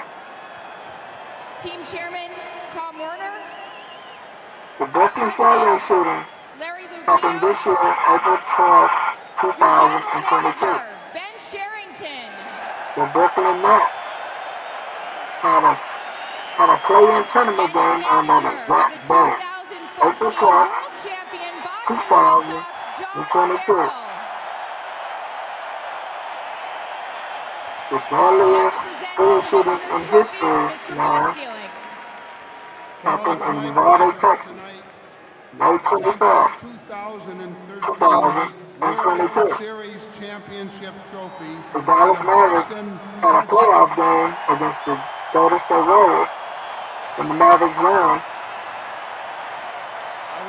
on the same day, May 24th, 2022. John Henry, Ben Sherrington, John Farrell, and all the great Red Sox players.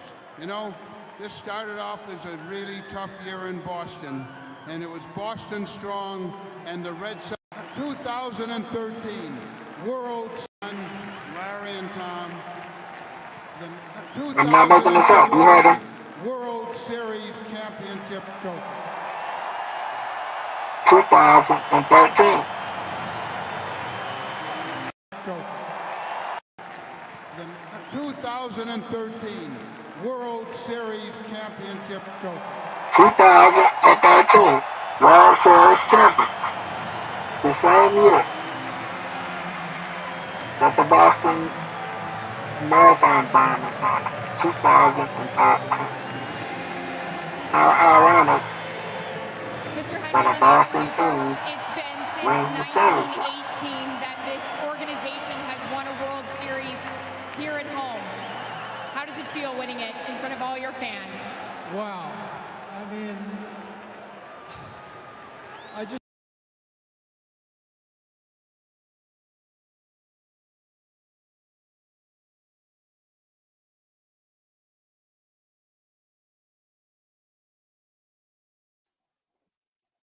Okay. So we've connected it to movies. We've connected it to sports. Now let's connect it to the music and how some of these artists know what goes on in the world. It's a secret society, right?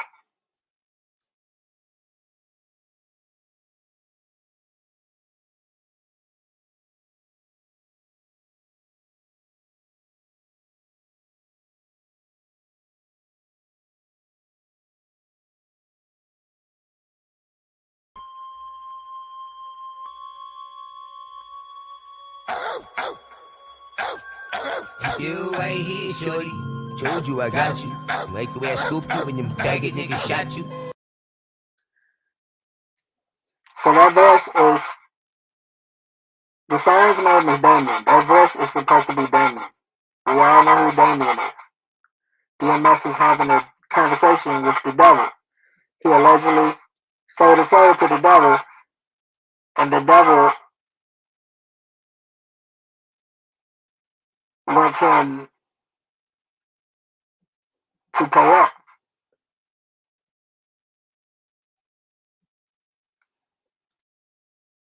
I'ma hold you down. I mean that for real. But every time you beef with a nigga, I end up having to kill. Ain't like that. Hey, forget about them two kids. About to get a deal. Just as nice as you is. Oh, you think? Nah, I'm just playing. What's up? Got some new bitches. Know you trying to fuck? Not really. What? Ain't your man no more? Just because a nigga don't need a hand no more?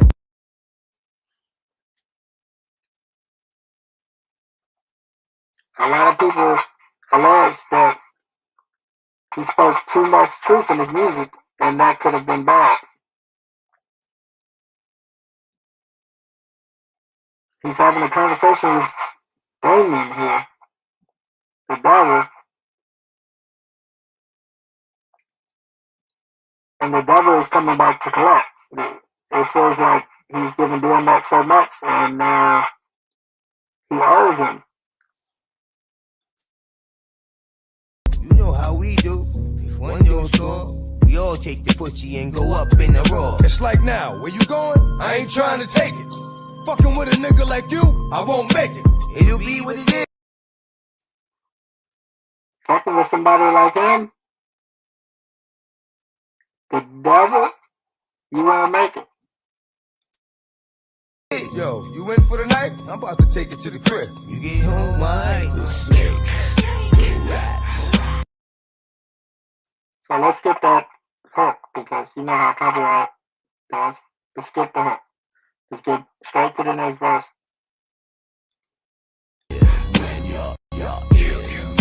Word to my brother. Yo, I ain't fucking with this nigga no more. Word to my mother. Fuck it, so you know I'm for sure. Word to my brother. It's like he's gotten worse than before. So now I wonder what type of dirt this nigga got in store for me to get under. What type of dirt he has in store for the rapper to get under? If you notice lately, in this year, 2022, a lot of weird things are happening with rappers. If they're not shot and killed themselves, someone close to them is shot and killed. Or someone close to them dies mysteriously. Or actors, even actors and rappers, someone close to them commits the F-word. Even if you're in the best mental health, the media will paint it as you had problems with mental health, and that's the reason you committed that. When in reality, we know that the star rappers are taking people out one by one in Hollywood. Hollywood. Then I get the call. Yo, X, police just killed your cousin at the projects. That happens with a lot of rappers. Someone's close family member gets killed as soon as they get a record deal. DMX was exposing a lot. He put it in the songs. He also prayed a lot in the songs. You know, those demons don't like that. Once you sign your name with these record labels, you're signing your name in blood. At least 99.9% of the time, most of these artists signing with major labels are signing in black. Don't get back, niggas do pay. I got you. Told you I got you. Yo, I got you. I'm in the catch-22, cause the niggas got to pay. But I know he gonna be asking for a favor one day. But fuck it, I ain't got no choice in the matter. In fact, I killed my... Never accept a favor from those demons. They always want that favor repaid tenfold. People, and I wanna see them splattered. That's what I'm talking about. We ain't on no kid shit. And I'm gonna use the same gun that you killed them 2 kids with. Is that hard to live with? Nah. So you still a player? But what you want from me? I'll tell you later. DMX asks Damien, well, what do you want from me? He says, I'll tell you later.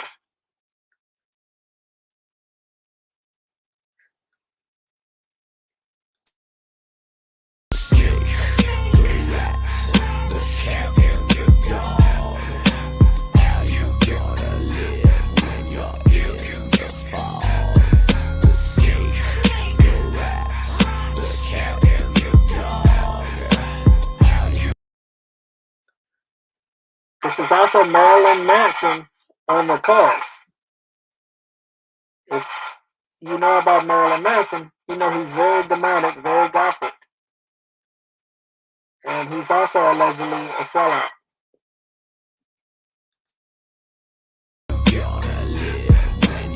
Goes off at Central. Shit is all over the news. Bomb goes off at Central. Remember Damien told him he'll tell him later what he wanted from DMX? Well, DMX puts it in his song. This is just a song. This didn't really happen in real life, but he's just giving a scenario of what the devil wants from you. So, say DMX allegedly signed with the devil. So in the song, he's saying when Damien came back to collect, DMX hears on the news that a bomb goes off in New York at Central.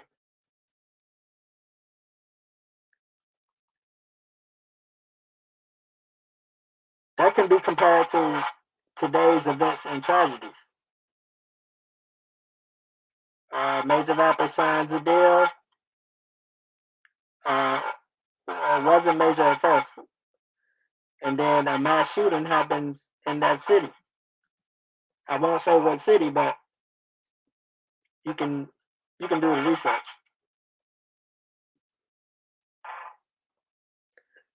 NBA team has a playoff game. A mass shooting happens in that same city.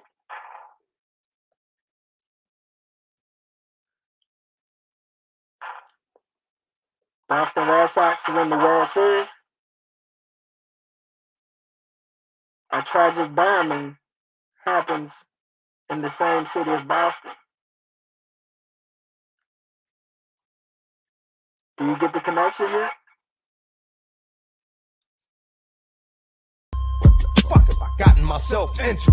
The mental, it's like, get the fuck out.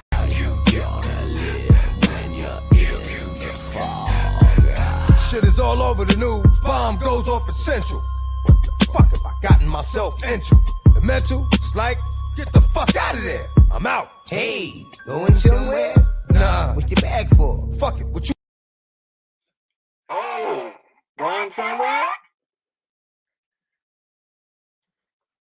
The demon comes back. DMX tries to escape, but it's too late. The demon's like, "Are you going somewhere? You trying to go? You can't escape it. Once you sign your name in blood, they'll always be able to locate you." Myself into the mental, it's like, get the fuck out of there. I'm out. Hey, going somewhere? Nah. What's your bag for? Fuck it, what you want? Can your nigga come inside for a minute and puff blunt? Here we go again. After what I just gave you, wasn't acting like that when you asked for that favor. Yo, I ain't asked you. Was you acting like that when you asked for that favor? Sort of like when these rappers sign these $1 million deals and lucrative deals.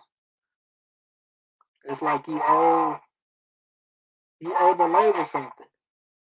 No, you don't just owe the money back. You owe them whatever they require of you. May it be a sacrifice, may it be humiliation, or any other type of rituals that they require.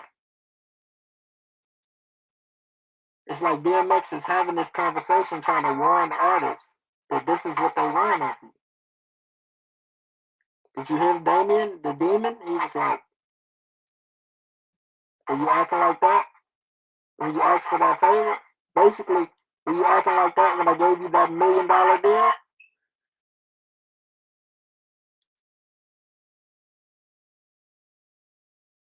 For a minute and puff blunt? Here we go again. After what I just gave you, wasn't acting like that when you asked for that favor. Yo, I ain't asked you for shit. Oh, yes, you did. When you really needed something and you allowed me to give. You showed me your soul when you didn't say no. Just let Showed me your soul, and you didn't say no. You signed your name in blood. You sold your soul. You showed the devil your soul. You showed me your soul when you didn't say no. Just let a nigga go. Give me what you owe. Fuck what you thinking. Ain't shit for free. Give him what you owe. And what do you owe the devil after you sign your name in blood?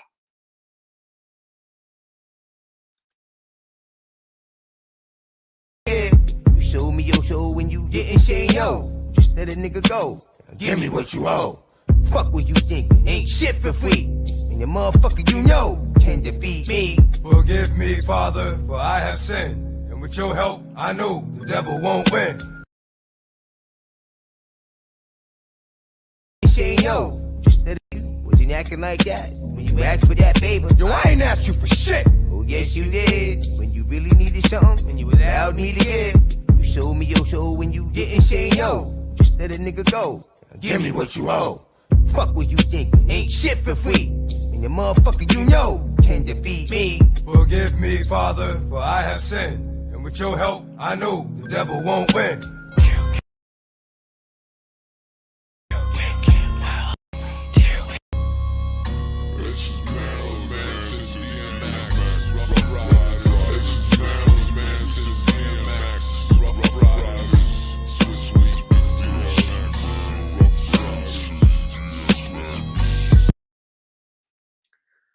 R.I.P. to DMX.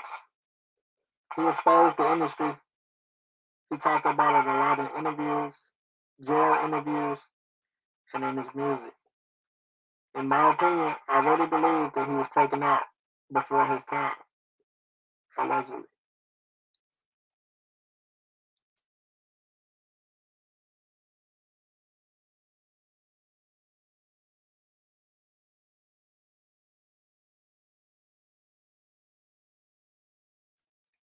And lastly, we're going to connect it to the movie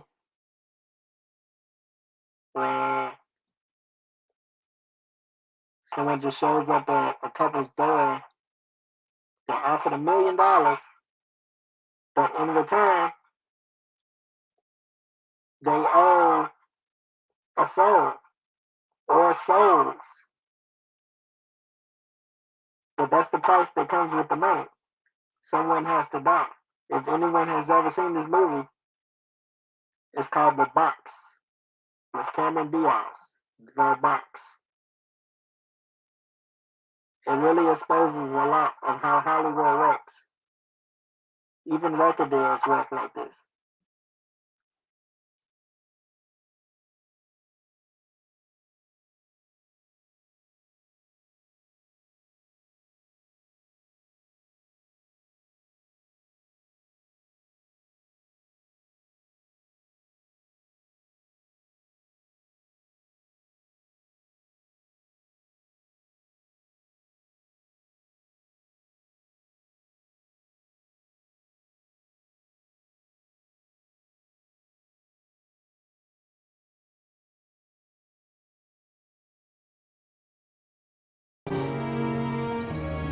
Are you trying to sell me something? Yes, in a way. I do have an offer to make. What are you offering? A financial opportunity. Let me explain.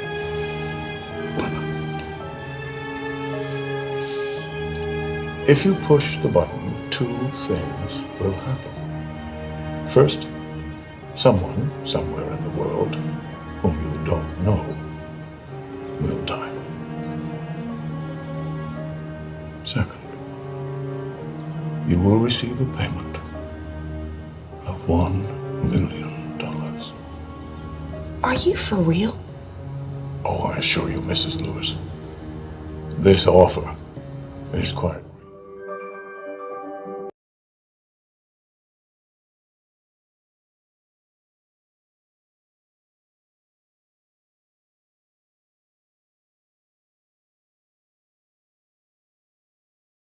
This $100 bill is real. So let's assume it's all real. We push the button. We get $1 million. And we could be responsible for the death of another human being.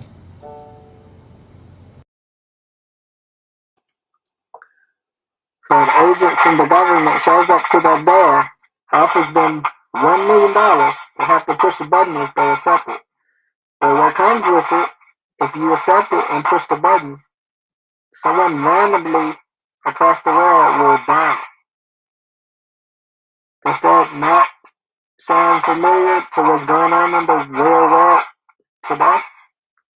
Rappers sign $1 million deal, and then their mom dies, or their father dies, or brother, or close friend, relative, anyone.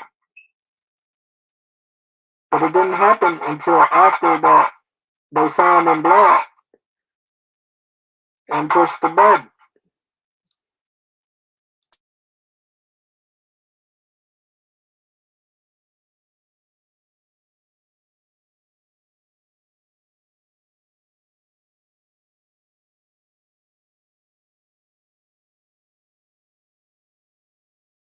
This $100 bill is real. So let's assume it's all real. We push the button. We get $1 million. And we could be responsible for the death of another human being. Is that something we can live with?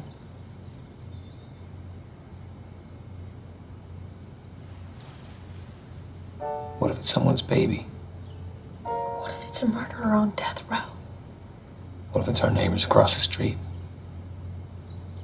Do you even know them? Doug and Donna.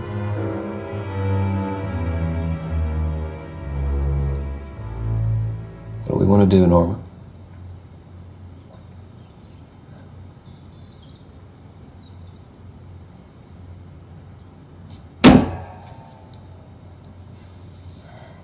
It's just a box. And just like that, rappers sign $1 million bills in blood. Or actors get major roles out of nowhere, and then a family member commits the F word, or a family member dies in a tragic accident. This is what goes on in the world today. Wake up, people. Wake up.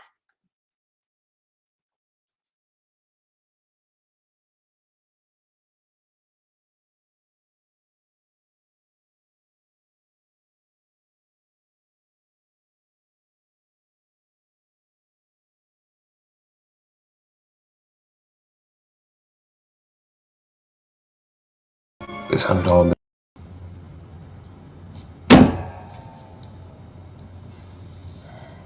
It's just a box.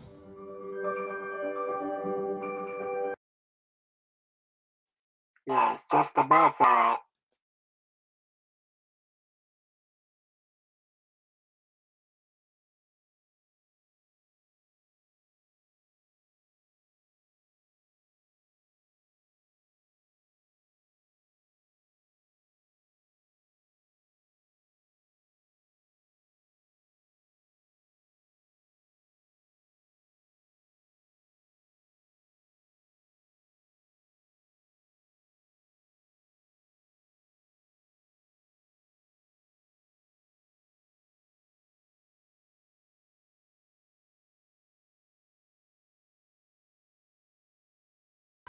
Hey everyone.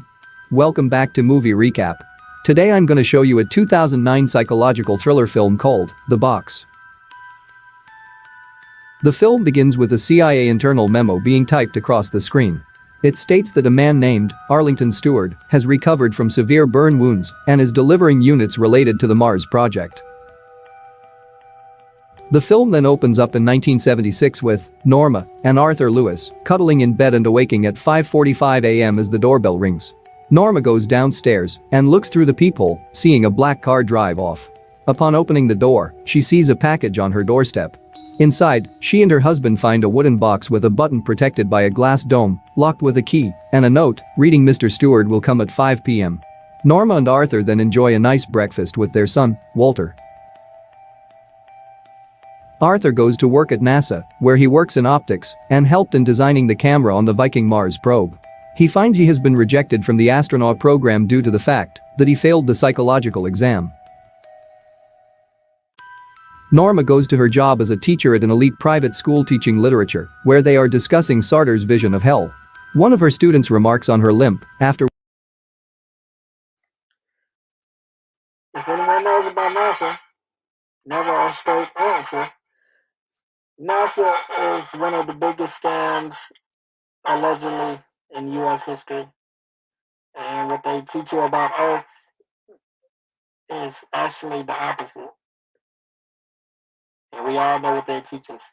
and everything that they show us is computer generated and looks cartoonish. So how could you believe a government ran organization like that? So they said this guy failed the psychological test for NASA, which in reality he probably never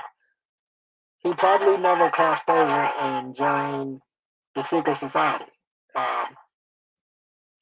If you've done your research, majority of NASA employees have to sell out and take an oath.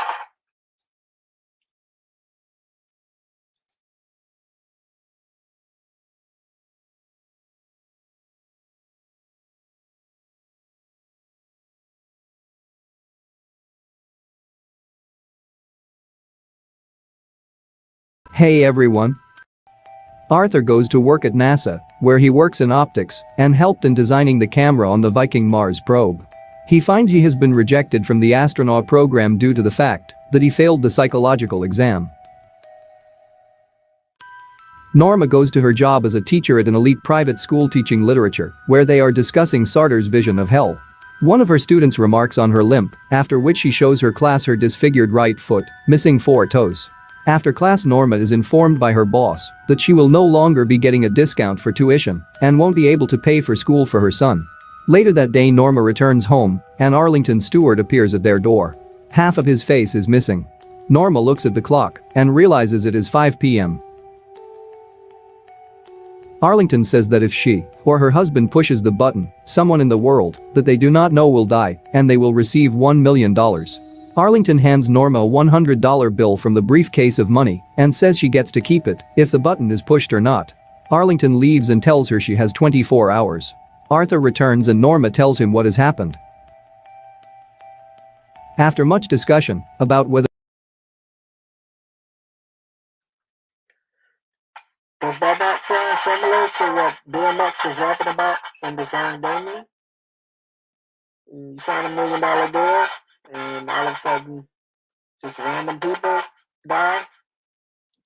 Or it could be family member, or close relative, or a friend, or associate.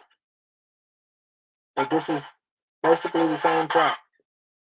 If they push the button, and a random person around the world dies, but they receive $1 million because of their sacrifice.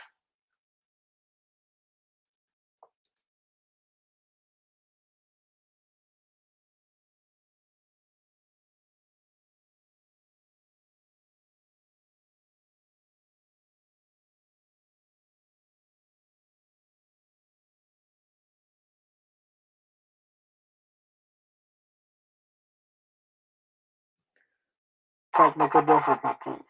Every time I pause it, it doesn't play anymore after I replay it, so I have to load it back in to StreamYard. I wonder why I'm having technical difficulties.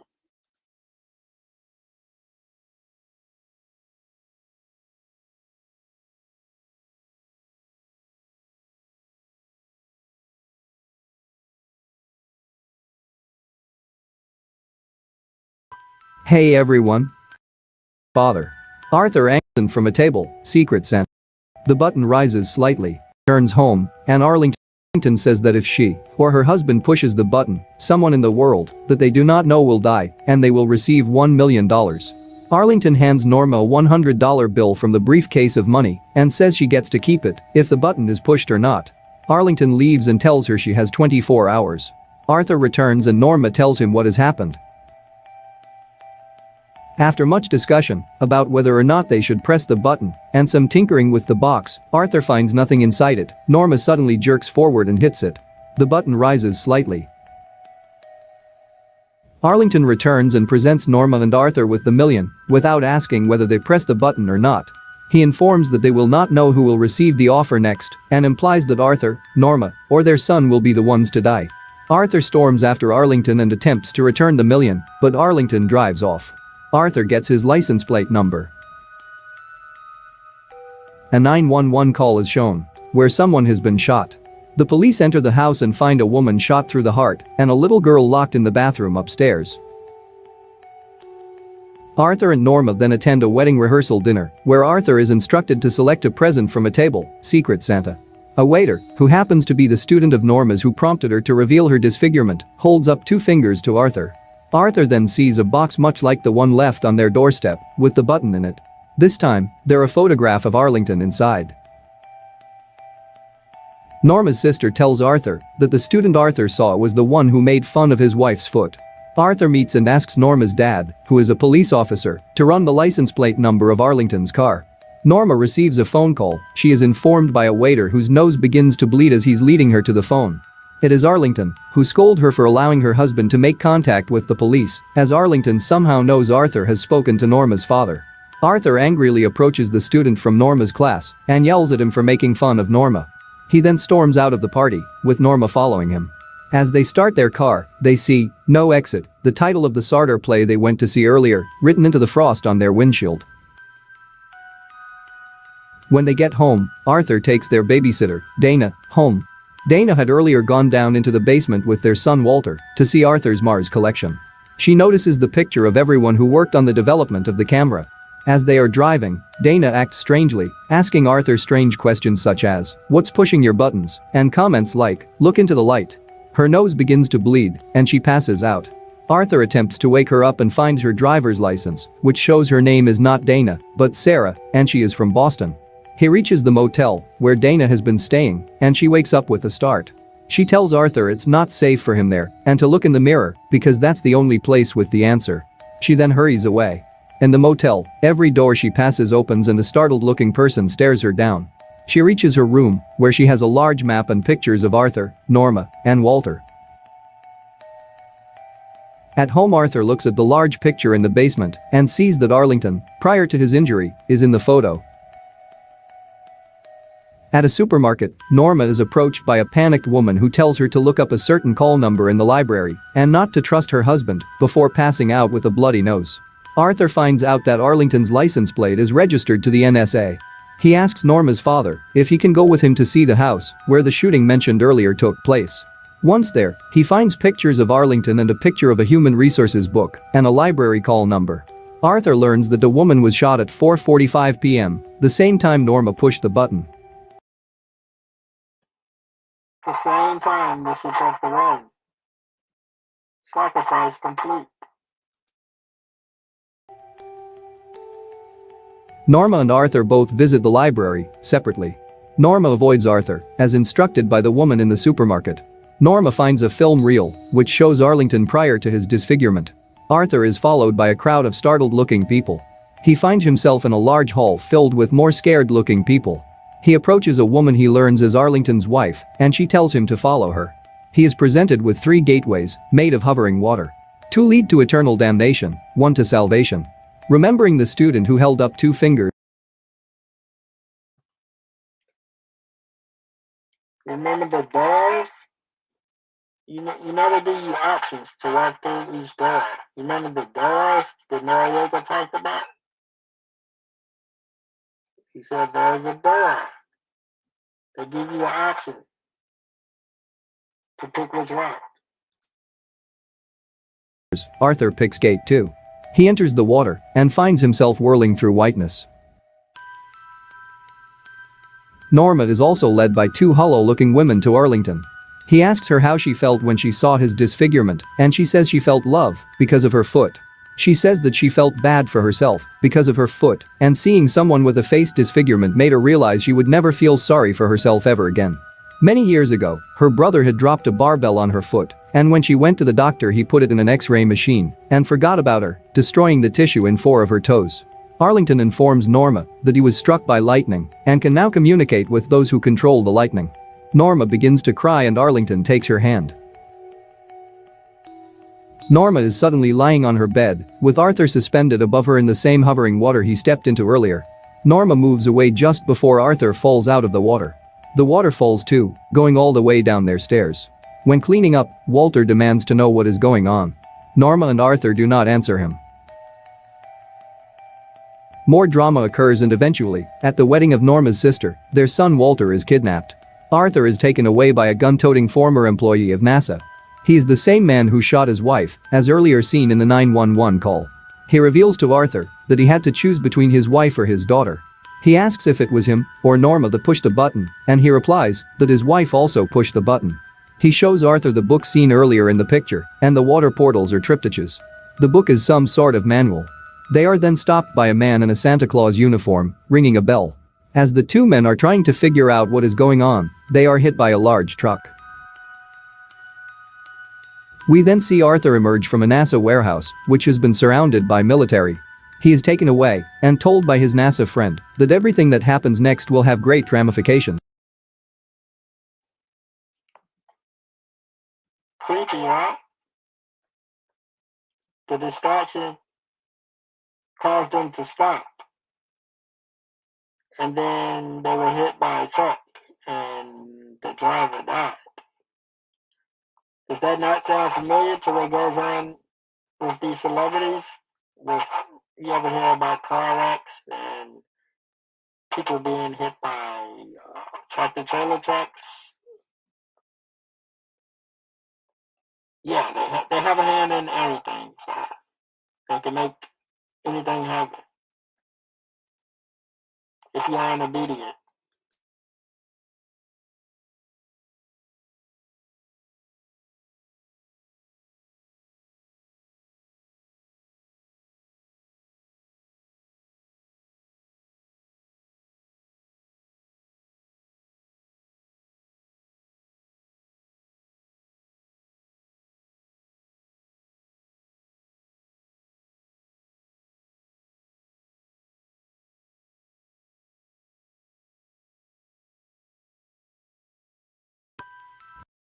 Arthur and Norma return home and see Arlington in their kitchen.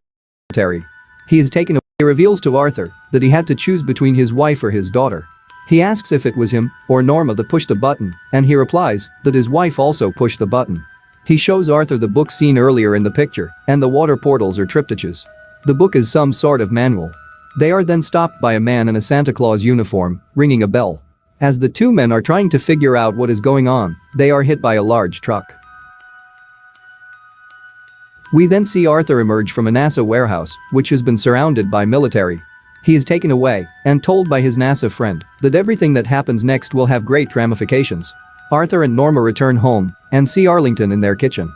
He informs them they face two final options. Their son, Walter, is now deaf and blind. They can either live on with their $1 million and their disabled son, or Arthur can shoot Norma through the heart, at which point Walter's sight and hearing will be restored, and the $1 million will be placed in a high-interest bank account for Walter, to be held in trust until his 18th birthday. We learned earlier in a warehouse full of startled people, when Arlington's minion questioned him, that Arlington's employers are testing the human race to see if they are worth keeping. Arlington leaves, telling Norma and Arthur on his way out that their son is in the bathroom, locked upstairs. The two of them run upstairs and try to get him out, but cannot because he can't hear them pounding on the door. They decide that they must make a choice, and Norma leads Arthur downstairs. Another couple is sitting at a table with a box unit, staring at it with contempt, wondering whether they should push it. The wife pushes the button. Arthur and Norma are crying and hugging each other and say goodbye. Arthur shoots Norma, and the police arrive. He runs upstairs and sees his son is back to normal. It is implied that this process will go on and on. Arlington arrives at the other couple's house and hands them the $1 million. Arthur's NASA friend informs him he and his son will be taken care of, as Arthur is escorted away by men in uniforms who put him into a black car before driving off. Arthur's son looks down at Arthur leaving in that black car. Arlington then comes out of the house of other couple to whom he had given the $1 million, and the film ends. Thanks for watching. See you in another movie recap. And the cycle continues. So on and so on. Rappers keep signing $1 million blood contracts. And actors want to reach the next level. So they have to go through the steps to climb the ladder. And the cycle goes on. Innocent people keep dying.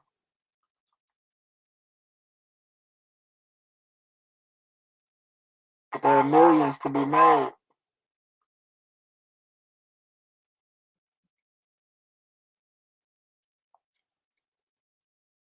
So I hope y'all learned something from this and all the connections that I made, allegedly connected.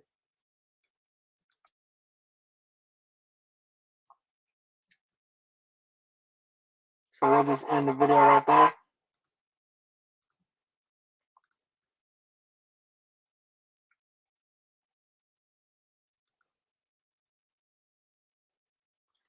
And the prayers go out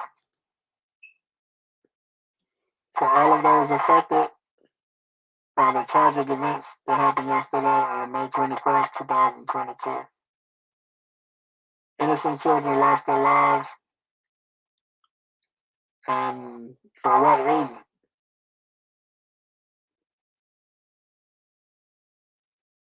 We can see the pattern going on. I'm pretty sure there'll be another mass shooting like very soon.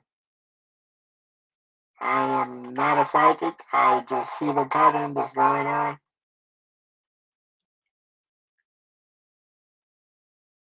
So brace yourselves because they're definitely harvesting our energy. Like everything that happens, they want us to be sad.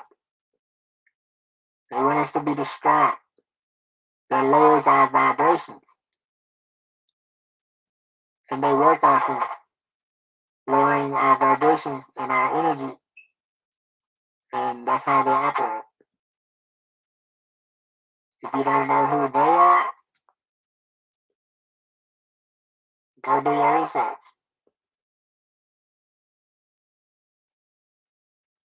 Until the next time, I'm out.